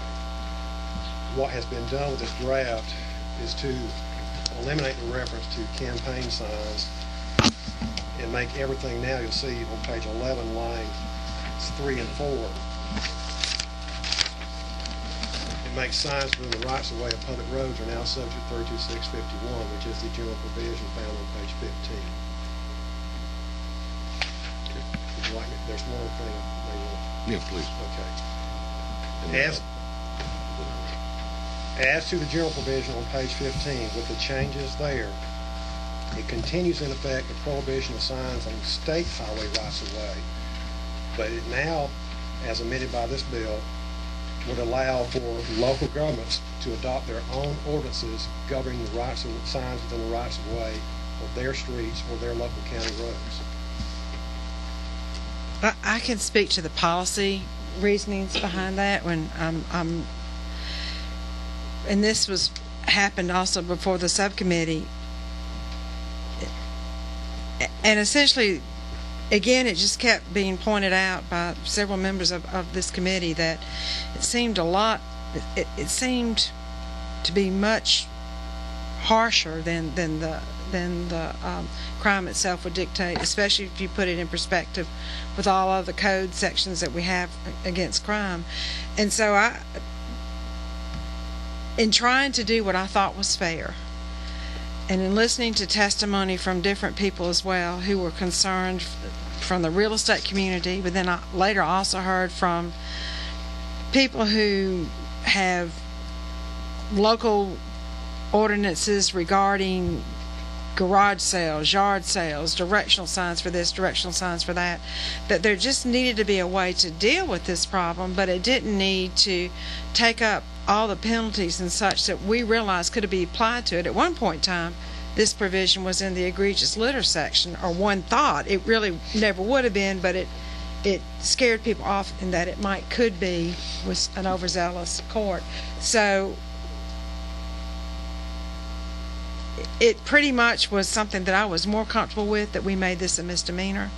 I felt better that we had 3 courts now hearing these cases, so I felt like that there wouldn't be a way for the violators to get away with it, and at the same time we were not putting ourselves and everybody else in a situation where we're paying thousands of dollars for signs. And so I felt like this was a good beginning and a good message at the state level for policy, that we start addressing this problem. But I didn't think we needed to pound all our litter to death so we couldn't see it. So.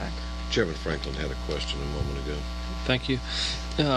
By striking the word campaign, does that just lump campaign signage in with all other signage, so it still applies to campaign signage? Correctly. There should be not an exception for anything on the state right-of-way as regulated by the Constitution to violate that. At some point in time, the General Assembly, in its wisdom, singled out campaign signs for the punishment. But actually, that was never challenged in court. It wouldn't have stood in court because it violated the Constitution. So this has just removed that, and it said essentially what we're doing is back to the Constitution, and it's a violation to go against the right-of-way. We can't put anything in the right-of-ways. Mm-hmm. Now, state right-of-ways. Now, I know we haven't gotten to the punishment phase of the bill yet, but well, we did in the egregious area. Okay. But this isn't in the egregious. No, it is. We made clear. Okay. I know it's happened to me, and it's probably happened to all of us, where an opponent takes your signs.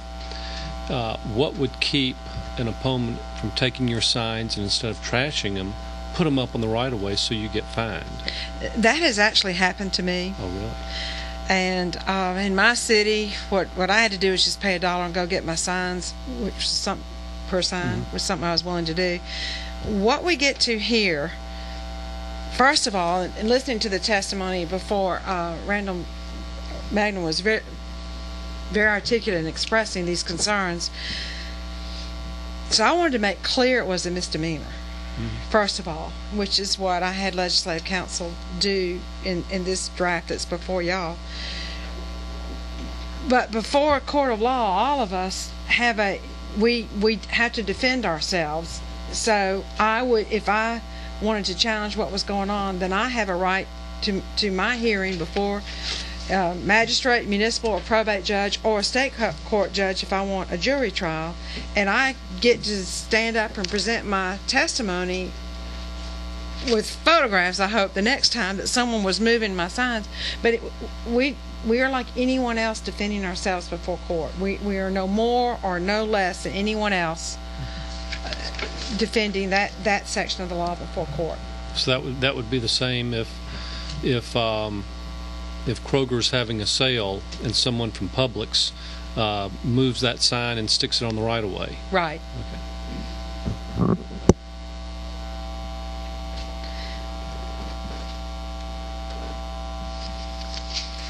Mr. Chairman, now I think we are Part 3, Section 3, page 11. Have I skipped any?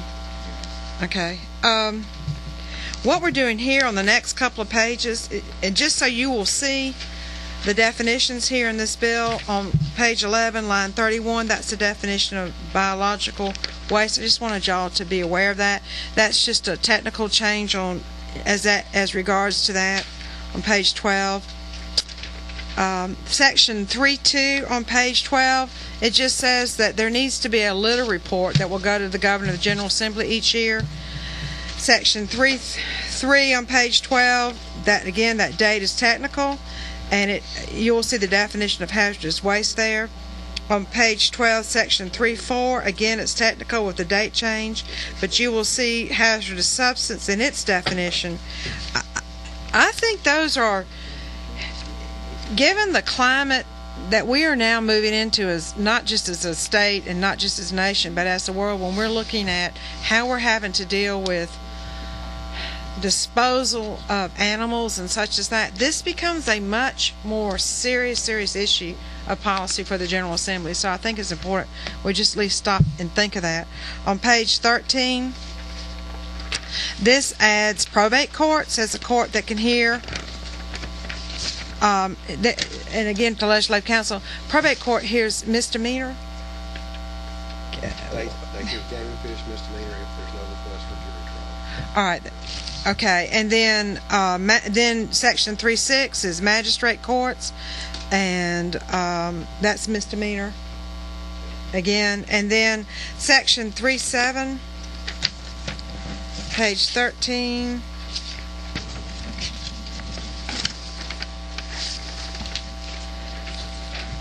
That deals with explanation of being able to accept the cash bonds. And then Okay, section 3.8. Chairman Smith, before you start 3.8, I need to interrupt you just for a moment, not on this bill. I've got to step up to Chairman Fleming's committee for just a few moments, and Vice Chairman Mumford's going to preside in my absence. I don't expect to be gone very long, but in the event that Vice Chairman Mumford gets tired and adjourns the meeting, I want to make some subcommittee assignments today because we're almost out of time. And then we'll pick back up your bill momentarily. Let me begin on with House Bill 1389 by Representative Benton. Assign that to Chairman Knox's Subcommittee 1. House Bill 1407 by Representative Geisinger to Chairman Knox Subcommittee 1. House Bill 1417 by the Chair to Vice Chairman Mumford Subcommittee 2. House Bill 1418 by Representative Cone to Vice Chairman Mumford. House Bill 1421 that's by by Majority Whip Fleming. That's to Chairman Knox's Subcommittee 1.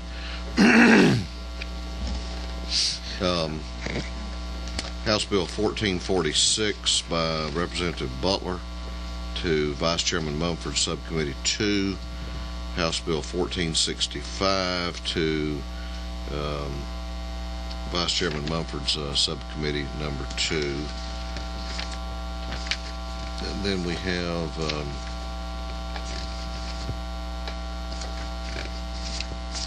House Bill 1436 by Representative Bob Smith. This is also known as the Merlot to Go bill, to Chairman Knox's Subcommittee 1. And let me encourage... How come he gets all the fun bills, Chair? I might need your help. I gave you Alan Freeman's bill.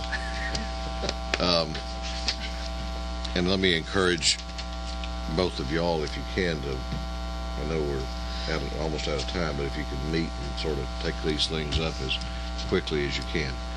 With that, I'm going to turn the meeting over to Vice Chairman Mumford, and I'll be back, hopefully, momentarily.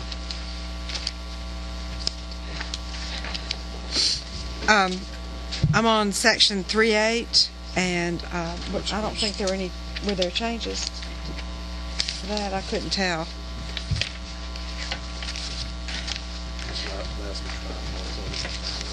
All right, this allows to be tried with the summons or citation in the probate magistrate or municipal courts. Then in section 3.9, it deals with the safety hazards, and it prohibits unsecured loads and moving vehicles that drops, escapes, or shift from depositing litter on public or private property where the vehicle is on a public road. And then we go down to section, on page 15, lines 10 through 15. That is clarification of an existing definition of the exemptions that farm, silviculture, etc. already enjoy with the transport of their farm products. Then on section 310, we're back on signs, and Legislative Counsel Wayne Allen explained that. Let me do this really quickly, though, and show you. 310 was really expanded from the subcommittee bill as it came out, and the reason why is because I felt much more comfortable making these sign violations clearly a misdemeanor.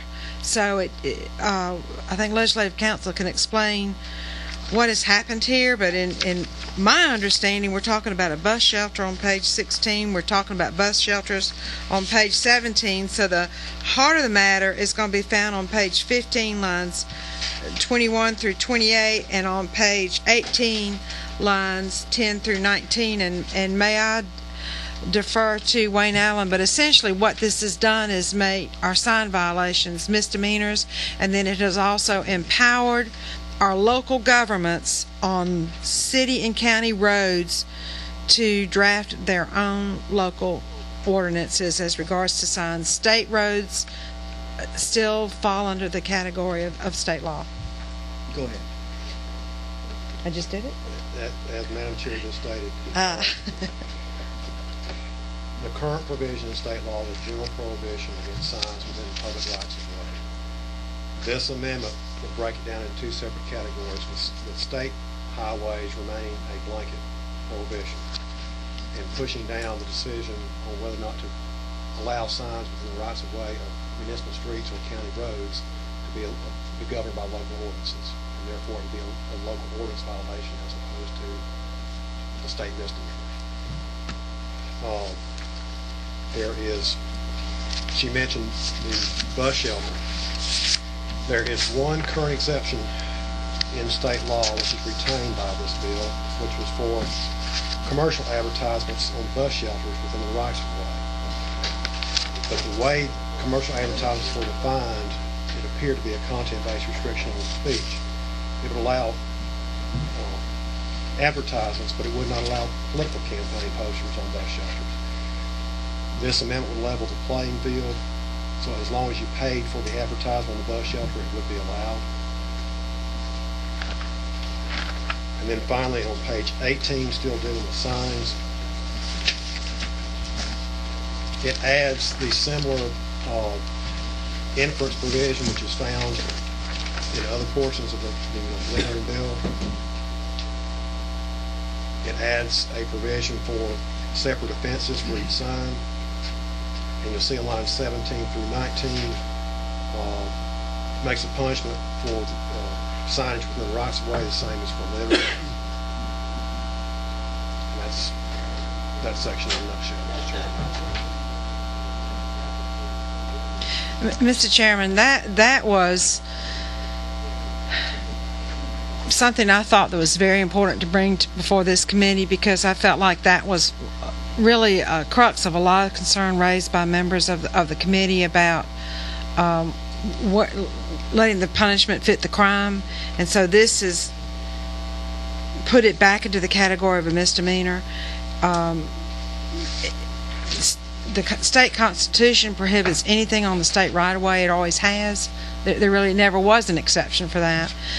But at the local level, this will give the parties who testified that day an opportunity to work with the local cities and counties on the city and county roads to have their concerns addressed. And it will also allow your local cities and counties to allow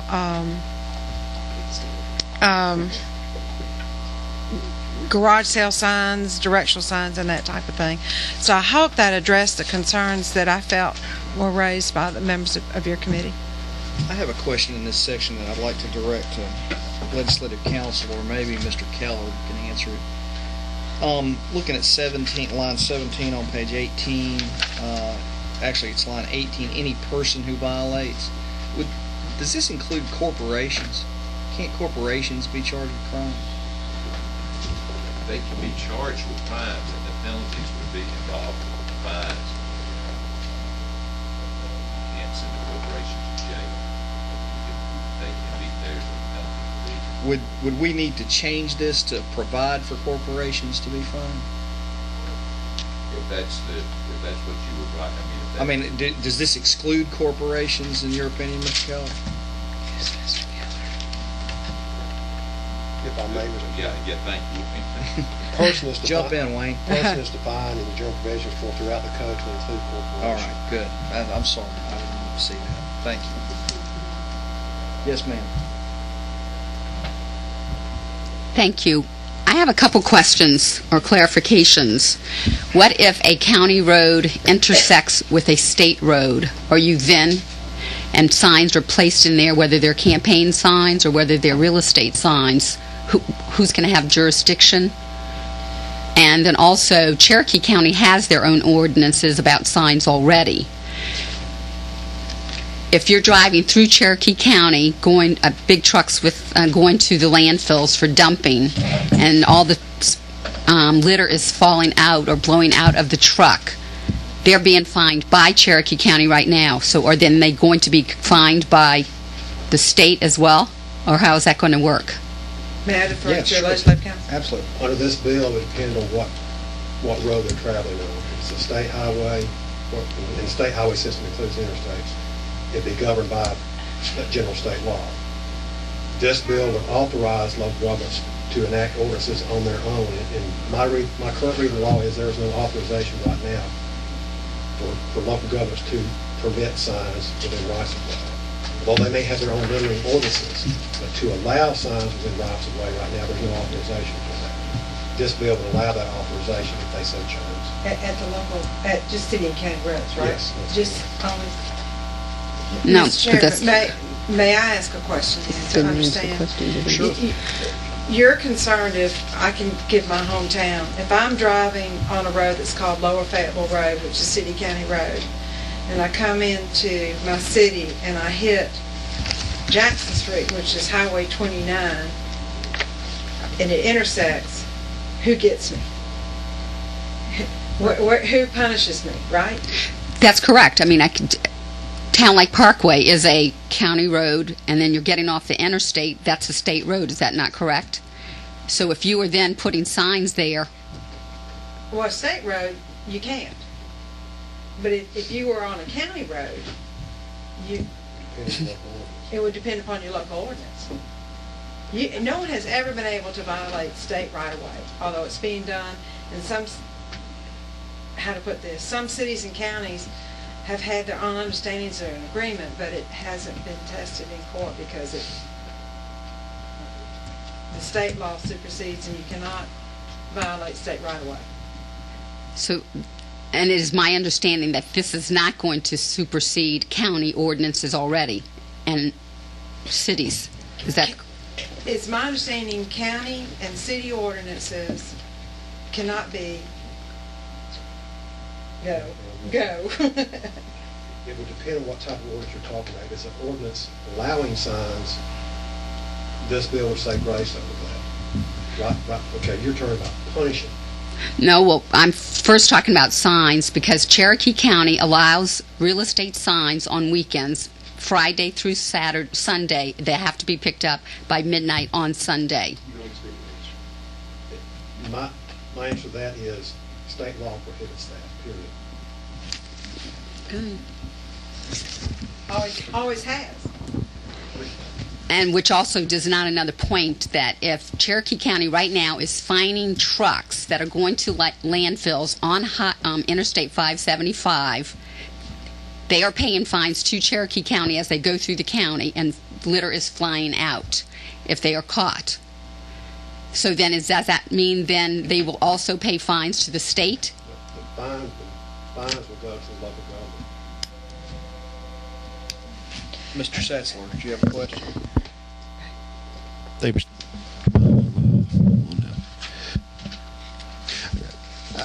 Again, I guess I share some of Representative Byrd's concerns. I mean, I know just to personalize it, and if you go along Cobb Parkway, which is Georgia 41, there's churches, for example, who were put out directional signs for folks trying to find their church. They put them out Friday night. They've got to be down before Monday morning. It's a Cobb County thing. It's not just along city and county roads, it's along state highways, and it seems to be a reasonable balance. Just again, I'm not going to opine here, but just at first blush seems to be a reasonable thing.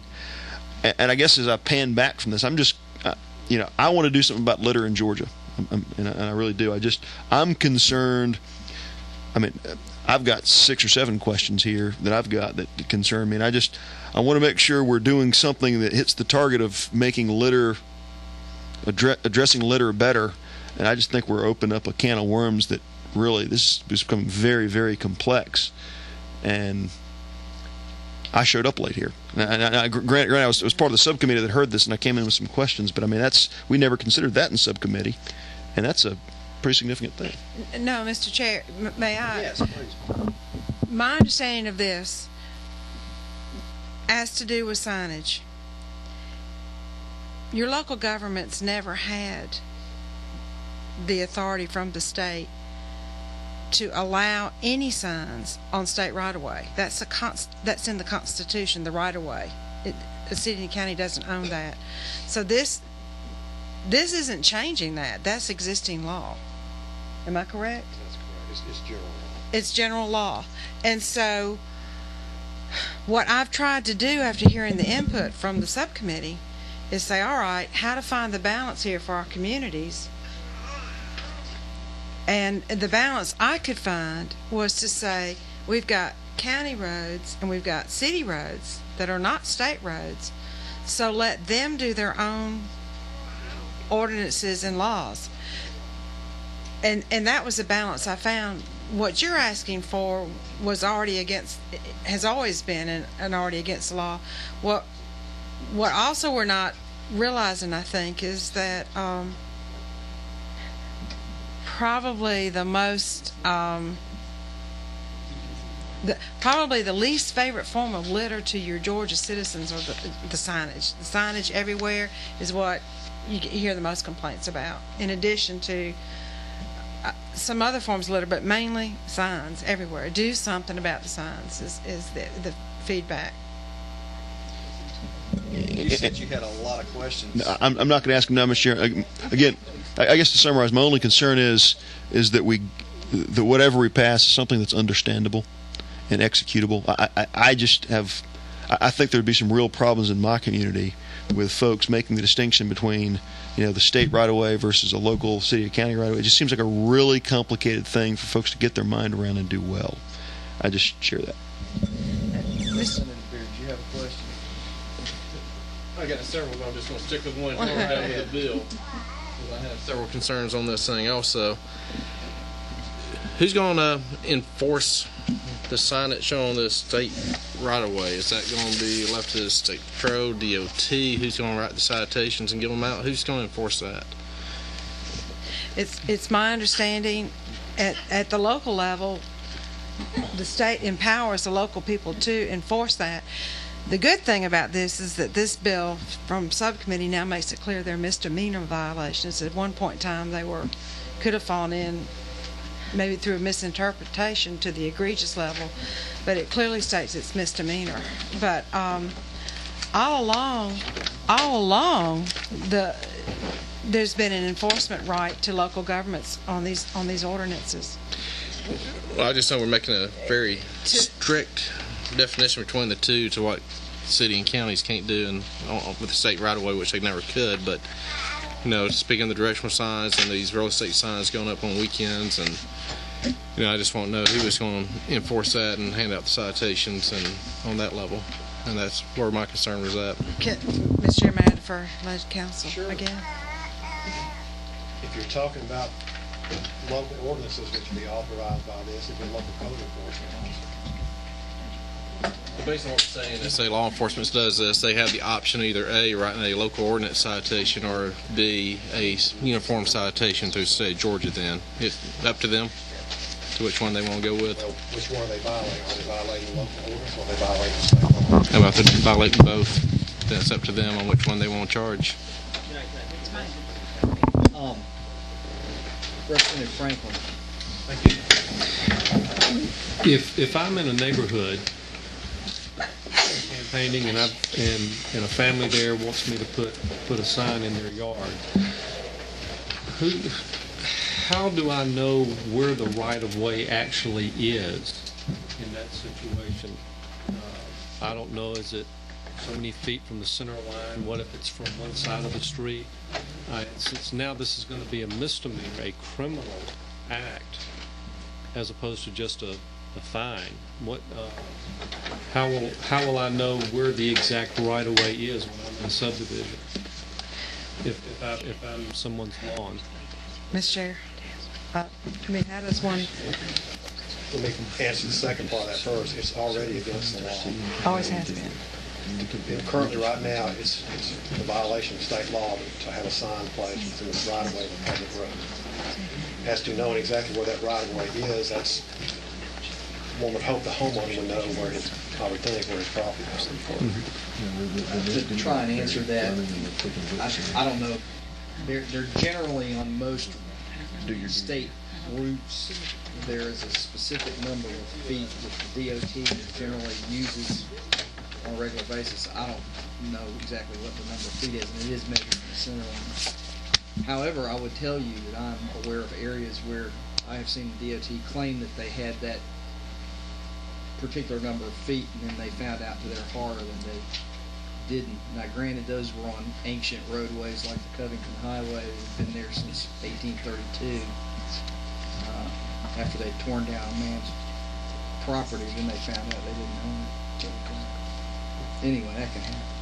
Well, what's code section on loader? What's the code section on loader?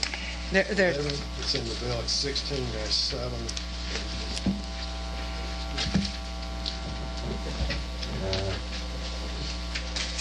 Are there other questions from the author of this bill from the committee? Mr. Setzler. Mr. Chairman. Again, I commend the author for bringing this and for the governor taking the lead. It's something I think we clearly need to address. I'm just concerned that I guess in principle that we as a state are getting into some of the, I won't call them de minimis issues, but some of the less serious issues by state law. I don't know that, and maybe I just asked the committee, I don't know that the state even ought to speak to certain issues like leaving real estate and campaign signs in a county. Maybe that's inherently a city and county issue, and the state begin to take up at, what would the line, if you were to draw a line at a misdemeanor of high and aggravated nature, those offenses and above, perhaps the state ought to address by state law, and those other standard misdemeanor offenses could be dealt with purely by cities and counties, and they shape the look and the feel of their communities by their local ordinances, and perhaps that could be addressed that way. I think most of my concerns are tied into, is a campaign sign, is each campaign sign going to be a misdemeanor occurrence of litter? And as this bill reads, it absolutely is. If I've got exuberant campaign staff that go out and put 100 Ed Setzler signs out, and I'm not trying to be extreme, but that is what this bill says. I've got concerns that that's being dealt with under state law, and that ought not be better handled under local ordinance. As we look at if we address the issues of misdemeanors of high and aggravated nature, I think we clearly need to address those things as a state. And I think I would suggest the discussion ought to be about those things mostly, and maybe be silent on other things. I know the state has responsibility for its right-of-way on its highways. Perhaps that's something that could be delegated to cities and counties to address, again, through local ordinances. I just don't know that we're not going to outsmart ourselves on this. I would offer that to the author. Would there be any consideration or something like that? I'm not an attorney, first of all, to give you my answer, but the general law clearly states and has always stated that the right-of-way of state property is state right-of-way. Mm-hmm. And city and county laws that diminish that are not proper. Right. And I know in addressing your concerns in subcommittee was one of the reasons I felt it very important that we moved litter back to out of the egregious area with signs, where it relates to signs, to the area of a separate section of litter for signs, so that it would be a misdemeanor. Because I felt like that kept it, a misdemeanor is a misdemeanor. So your issues were addressed, I thought, in that particular direction, because I'm not sure what page. Again, it starts on. It's at. I know pages 11 and 18 had. Section 310 is what it is. Start. Okay, 310. Line 25, page 15, but I think where your debate is going is what really is not in this bill. I think your debate is to the bigger issue of where does the state have its authority, and where does the state give its authority to local counties and cities, and essentially, do you want to go there? That's my question to you. I did address your concern about misdemeanors and making sure that signs were that offense and not something major. I thought that, so I had hoped to have addressed your concern, but I'm not an attorney, so that, and you know, not that area. So, Mr. Chair, that's my answer. That's. In the interest of time, I know I haven't been here all afternoon, but I know this committee started at 3 o'clock, and I know there's been some people here in the audience that signed up to speak. I'm going to pause, and we'll come back with any other questions anybody has, but I want to give the people who came here to speak. I'd like to start with Ron Jason. Y'all can stay where you are. Sorry with you, Ron. Is that okay? How long do you expect your comments? I'm going to talk very briefly. My name is Ron Jason. I'm with the Georgia Real Estate Investors Association. I appreciate Mr. Chairman and ladies and gentlemen of the committee being able to address you. I want to focus on page 6 in the line 21-22 area. And I know my colleague Pete Patcher with the Georgia Association of Realtors is going to take up other parts of this language. Representative Smith has done a very thorough job going through line by line of the changes and the new laws in this bill. This focuses in on the part dealing with signs, particularly directional signs. That's the part that I'm interested in. Page 6, line 1. Page 6, no, line 21-22 in that area. Okay. And what, as you've heard anecdotally and otherwise, currently there are many counties and many municipalities that have, by agreement or by ordinance, already provide for the placing of signs. Friday night, place a sign if you're an investor or those other folks. And then Sunday night, you take it up. And as I say, that's done both by ordinance and agreement. What we merely asked the committee on, particularly in two places, on line 21, towards the end of that line between regulations and relating, to add in regulations, rules, regulations, or agreements. And again, on line 22, at the very end of that line. What? Can I ask you a question? Yes. Can you give me an example of what an agreement would be? An agreement, well, it takes several forms. It could be that between the investors or realtors and a city, typically a small city, the agreement being same as with the churches, that we'll put the signs out and we will take the signs up. And one of the problems we have is that already is existing. Again, as Mr. Hatcher, I think we can give anecdotally more evidence of that. So this is not, it's not necessarily in writing, it's not necessarily an action of the county governing authority or the city governing authority. It is an action of them, and it certainly could be in writing. And this is a guess. My guess is that it is in writing, but it is something that the county or the city doesn't. They make many agreements, and they're in writing, of course, and it's not something they would deal with necessarily by ordinance. Okay. So you have that problem. Of course, there's so many that are existing. All right. So you're proposing that after the word regulations, that or agreement. Yes, on line 21, and then, Mr. Chairman, on the very next line, 22, at the very end, just to read along, prohibit the adoption of local ordinances, and add on the same wording there, or agreement. I'd like to, and of course I'm open to question any time, I'd like to make some another point, particularly about directional signs. No one's in favor of litter, and this is a wonderful bill. It may be, however, that this bill suffers from its own weight. There's an enormous amount of things contained in this bill, from hazardous waste up to 500 pounds to a bottle being thrown out of a car. And uniquely with directional signs, there's two things. Number one, there is another part of the code section that deals with directional signs. These are governmental signs. A sign that tells you Stone Mountain Parkway is that way. The sign that tells you Oakland Cemetery up here is that way.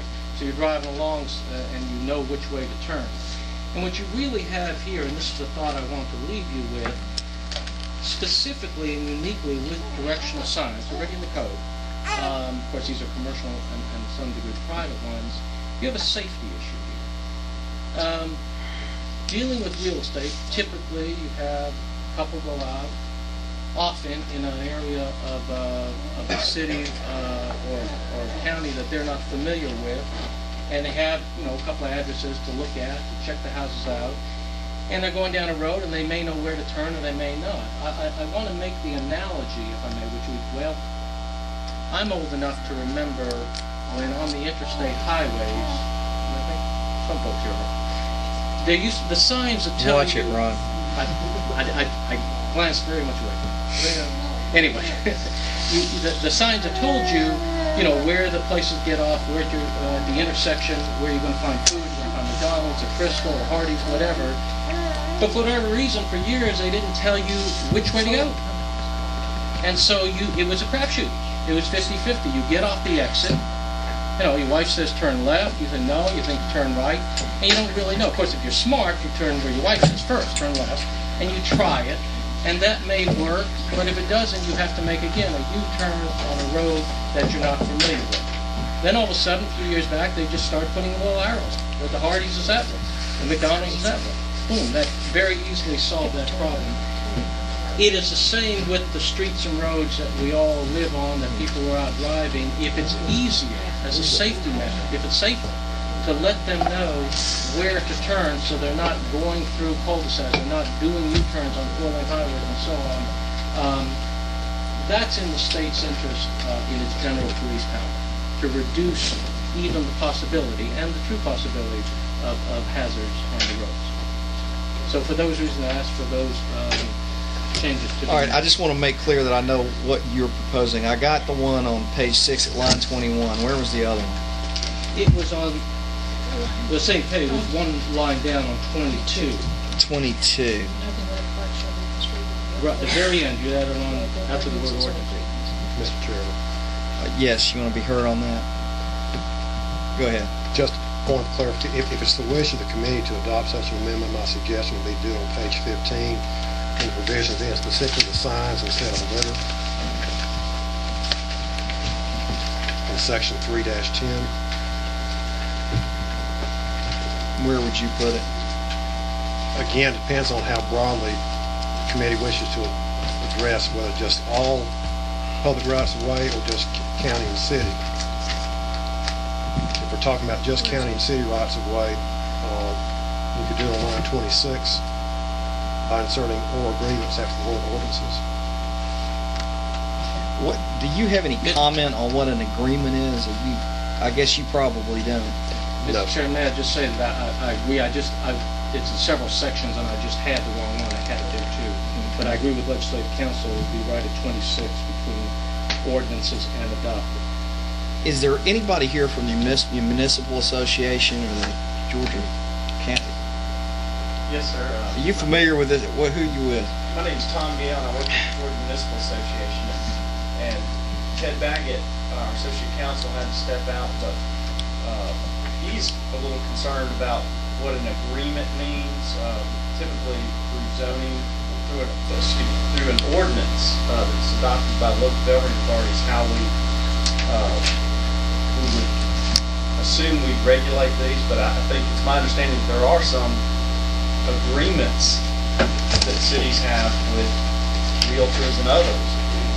I was wondering if the agreement is where the guy that enforces the litter code says, well, y'all can put them up over the weekend, just make sure they're down by midnight. And Mr. Chairman, I don't have an answer for you right now, and I'd be glad to try to see if I can hunt that down and find out, give you a snapshot of what the lay of the land is. You probably got 10 or 15 minutes to hunt that down. All right. I think I might be able to answer that. Go ahead. Certainly in Cherokee County, there is an agreement with a gentleman that he goes and picks up all of those signs if a real estate company has not picked them up by midnight on Sunday. So on Monday morning, he's traveling the roads to pick those signs up, and it is an agreement with that particular person. Made by whom? The county. But the agreement is for him to pick them up on behalf of the county because they're in violation. That is correct. I'm talking about whether there was an agreement. The agreement would be between the person putting out the sign and the county. You know, with Representative Byrd's example there, I mean, it provides for ultimate flexibility, however the agreement would be. And let me ask her, is that person, would he be paid by the real estate people perhaps to do that? Or He's paid by the county. It could be. All right. Yes, sir. Mr. Chairman, I just want to put it really quickly.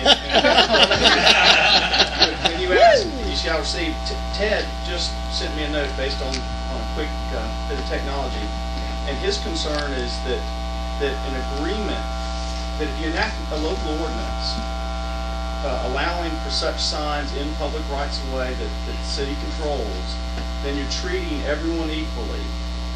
His concern is that if there are agreements made, whether with the realtors, but not with the churches, or whether not with the local fair or the folks who are putting on the Halloween corn maze celebration, that you treat folks unequally, it's ripe for lawsuits against these cities or counties.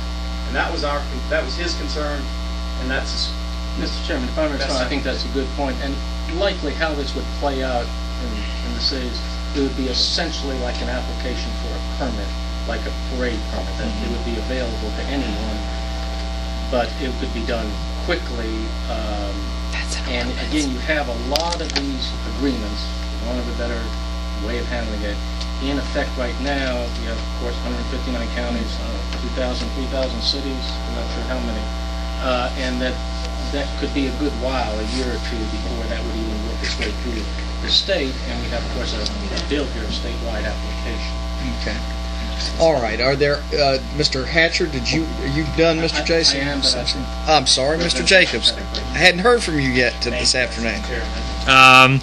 Yeah, I just wanted to echo that. I mean, what Mr. Gale said is what I was thinking, which is that, if you just toss this term agreement in there, then you are opening, without defining the term, you are opening this up to possibly a substantial litigation problem for the municipalities that would have these so-called agreements. I mean, if I think Chairman Mumford has said this, and Tom Gale has certainly said this. I mean, if I have an agreement, and the agreement is wink, wink, nudge, nudge, with the guy who enforces these ordinances from the city's perspective, if for some reason they come back at you, well, you may have an enforceable agreement under the law, and we haven't defined anything here that makes it clear whether that is an agreement or not an agreement. My preference would be, and I'll throw this out for the committee, but my preference would be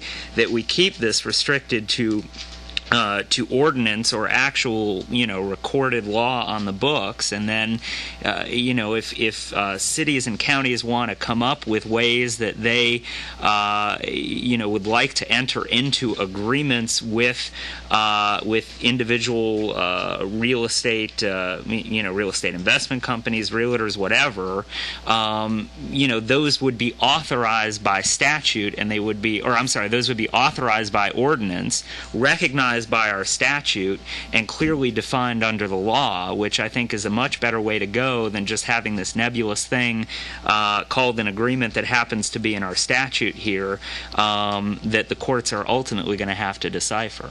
Okay. Well, on that point, obviously, Mr. Jason is here to suggest, and somebody on this committee would have to make a motion for an amendment to have that happen, which I haven't heard yet, but I do appreciate Mr. Jason bringing that to our attention. And thank you, Mr. Chairman, ladies and gentlemen of the committee. I may have, it could be, I possibly could draft up some language that would be agreeable in either way that you suggested. Mr. Hatcher.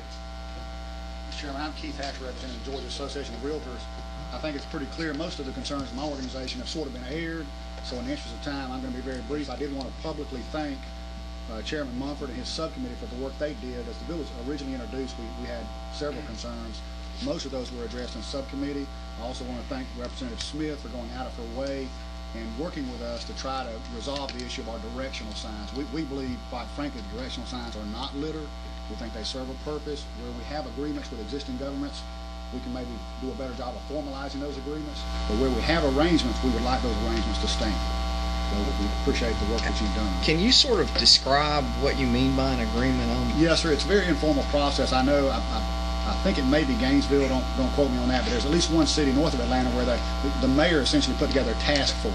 And he brought in not only the realtors, but he brought in interested parties, the churches who may have their signs and that sort of thing. And they sort of negotiated an agreement. And I think it was more of a wink, wink, nod, nod. When it was all said and done, it was sort of like, well, even though it may not be purely legal, we're not going to be very strict in our enforcement so long as you put them up on Friday. You don't put them up before 6 on Friday, and you agree to take them down Sunday evening by so-and-so time.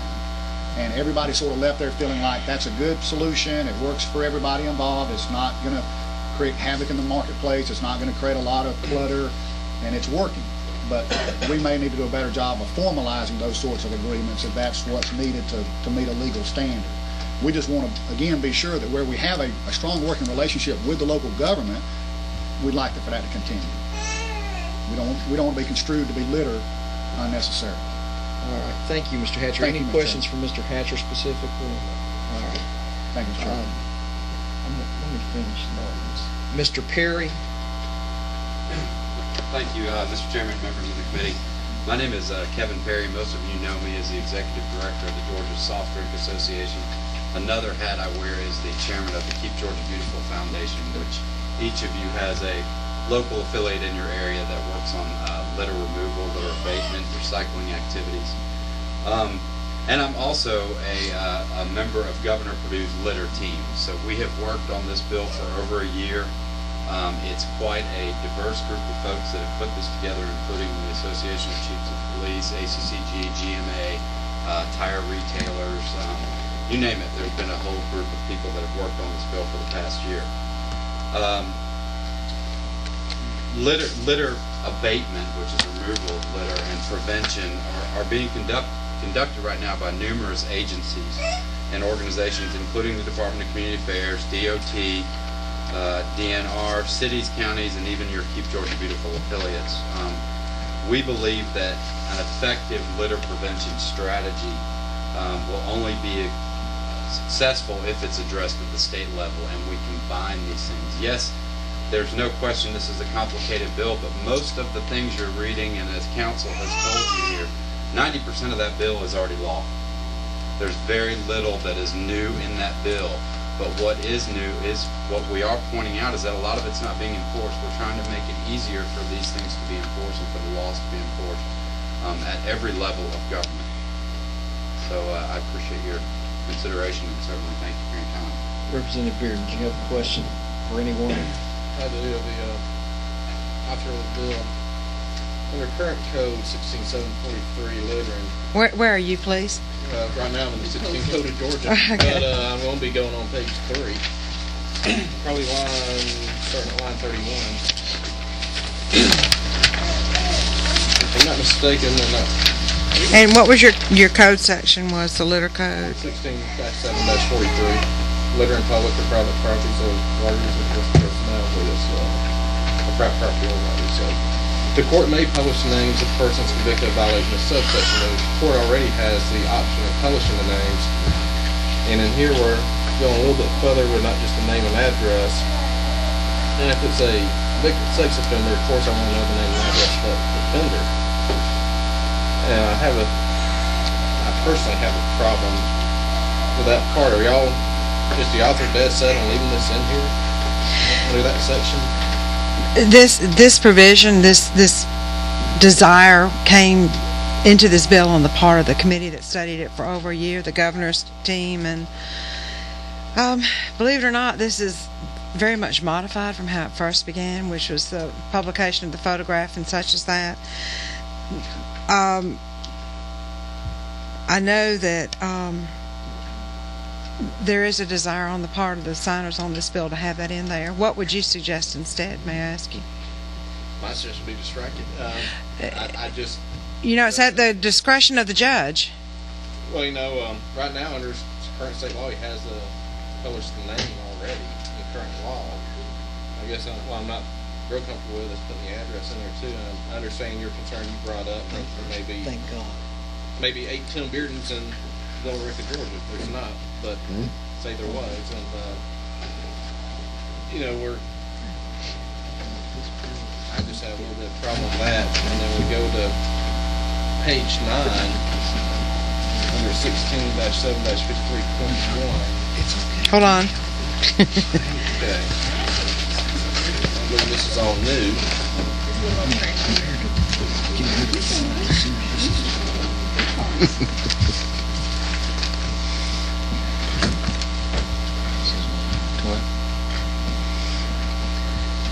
Page 9, line 11, starting at line 11. Okay.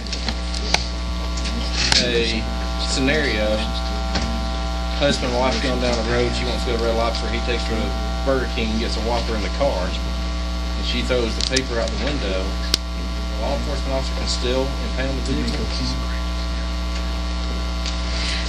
Okay. Legislative counsel explained to me that the area you're reading right now applies strictly to egregious litter. Okay. If I looked at 16.752, I probably would have found that out, wouldn't I? Okay, that makes me feel better on that section. Thank you. If I read My husband would have thrown out a Chick-fil-A, but, you know. If I read about those 5 words, I would have found that out. Thank you. Thank you. Okay, where were we? Questions? Representative Benfield, thank you for raising your hand so I could find out who had the question. Thanks. I just have one line of concerns, page 9, line 33. This is where the vehicles are founded. It says make sure it's reasonable. I had my car towed out. These are very expensive. It's because I parked, my husband parked right with me. Anyway, you listen to me. I'm just wondering if we put a cap and say reasonable do not to exceed blank. I just got concerned that some outrageous fee and then all their state revenues. And I don't know what reasonable is. So I'm not receipts from here, or maybe my representative can help me. Do you know how much they charge?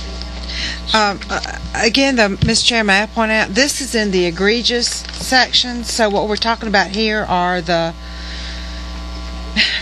pretty much the big pieces of road traffic and such as that, and it exceeds 500 pounds, et cetera, et cetera, et cetera. So it's not, unless you have a Humvee that, you know, is loaded, I don't know, or, so it wouldn't apply to every person. It applies to like your septic tanks, your disposable garbage major. So I don't think it's your area. I'm learning law by default.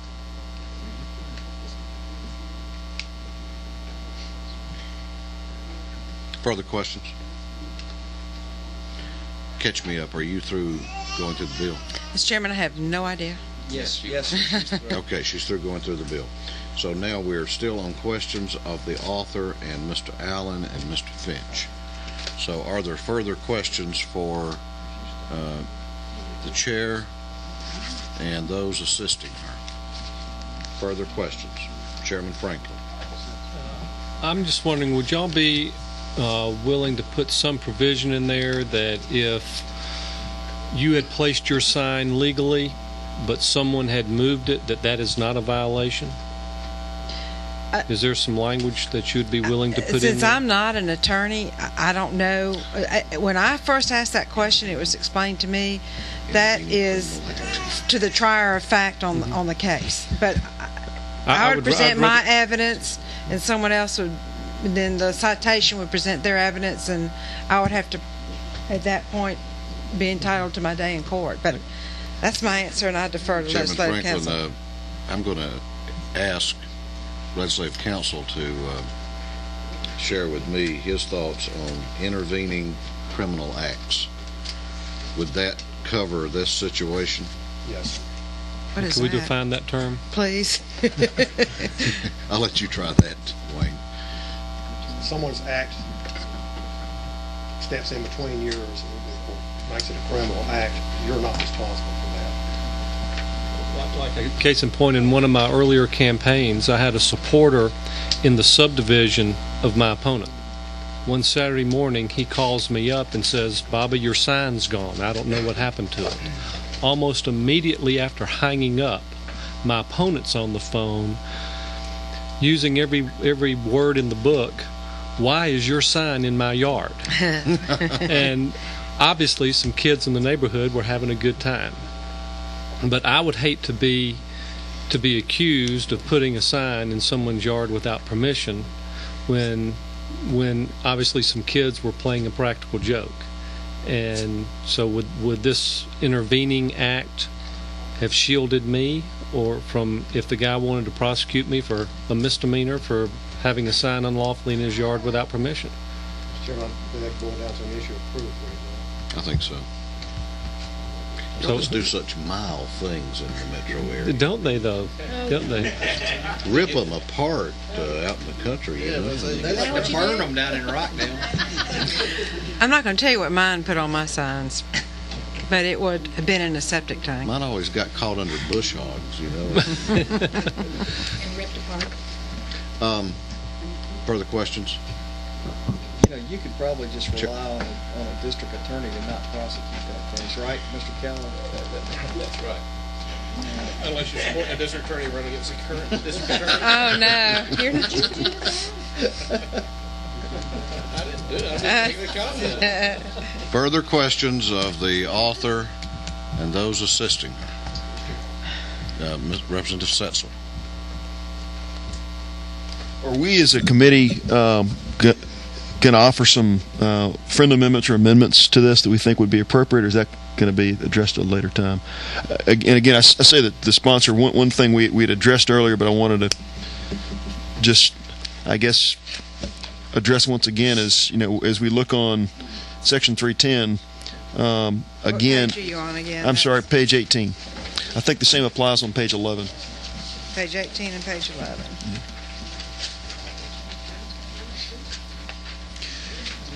And again, in the spirit of trying to make this as good as we can make it, again, I've got some concerns that we as a state are addressing things we as a state ought not address, just from a pure policy standpoint.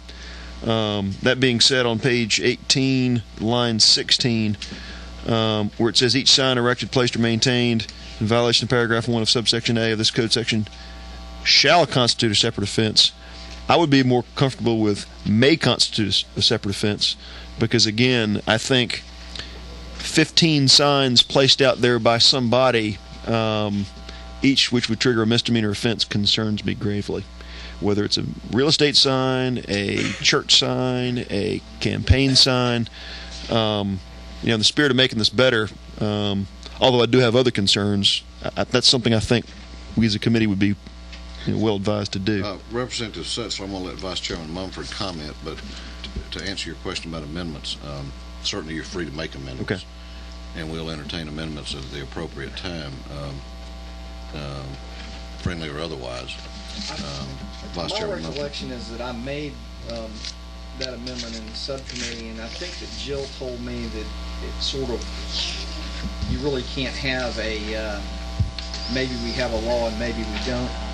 So I would defer to Mr. Keller to you. I would concur with Mr. Travis on that. You can't, it's either it is or it's not. So Right. You can't have it. So I don't think that substituting may is gonna help in that situation. Further questions? We had, I missed Kevin Perry. No, everybody's talking. Keith Hatcher I missed, and Ron Jason I missed. Okay. They'll be happy to testify again, I'm sure. Yeah, I can tell they're all jumping. Okay. What's the pleasure of the committee? Chairman Cooper. I'd like to make a motion to pass. We have a motion. We have a motion that House Bill 1320 be given a due pass recommendation. Is there a second? Second. We have now moving a second. Is there discussion on the motion? Is there discussion? Mr. Chairman, Setzler. I would just ask the author: is there any interest at all in? I know multiple revisions have been made of this already. I'm not looking to be obstructionists. I just it's a complex bill, and it opens up lots of. I think, to me, it's raised as many questions as we answered today with respect to enforcement and having two standards within a municipality for enforcing some of these provisions. Just in certain parts of this. I mean, I want to support the governor's effort to improve the litter conditions of Georgia. How do we do that, given concerns we still have with this bill? I mean, is there time to address some of these things? Do we need to just go with an up-down vote now? That's my question. Mr. Chair, I felt like that I really did address your concerns. Okay.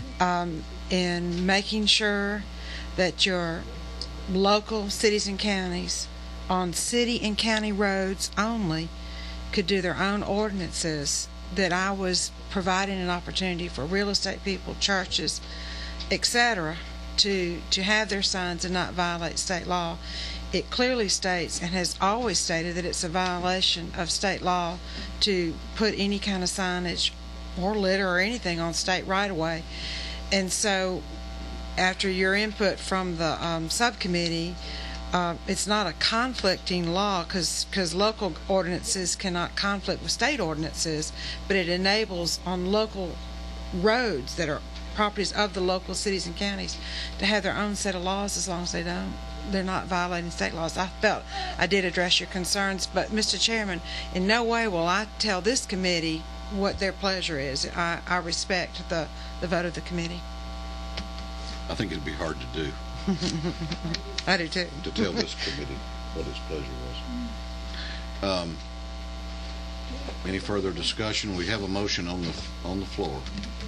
Is there any further discussion?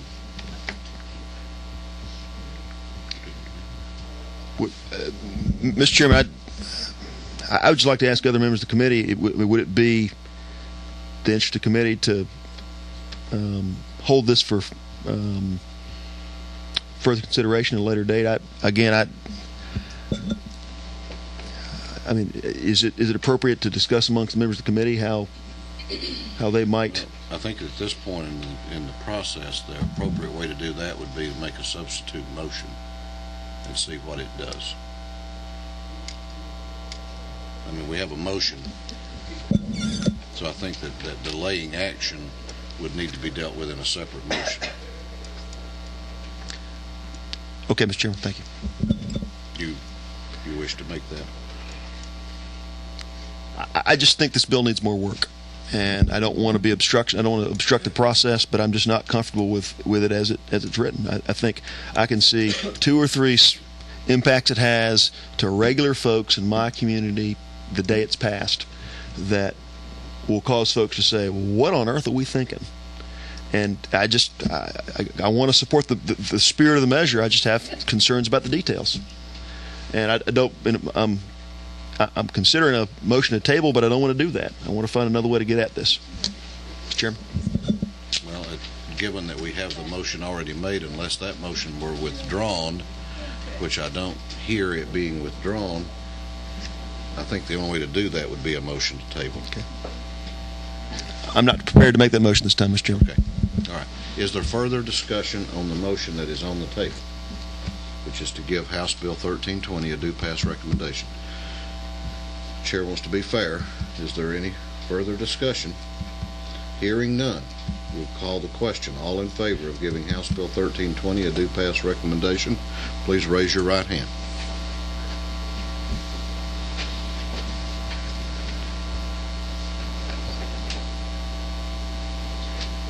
Good. All opposed?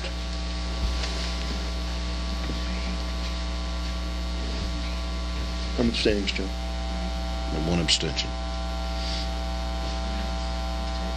2 abstentions. 2 abstentions. So, is that not allowed in the House rules? Oh, is that one of the rules? No. I think the rules do require a vote one way or the other. Okay.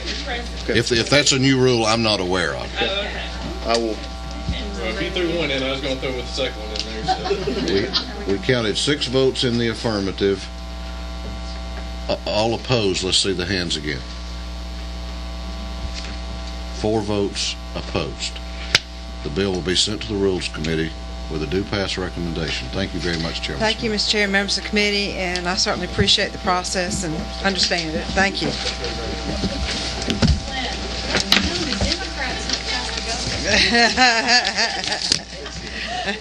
Good point. Thank you, Mr. Chair.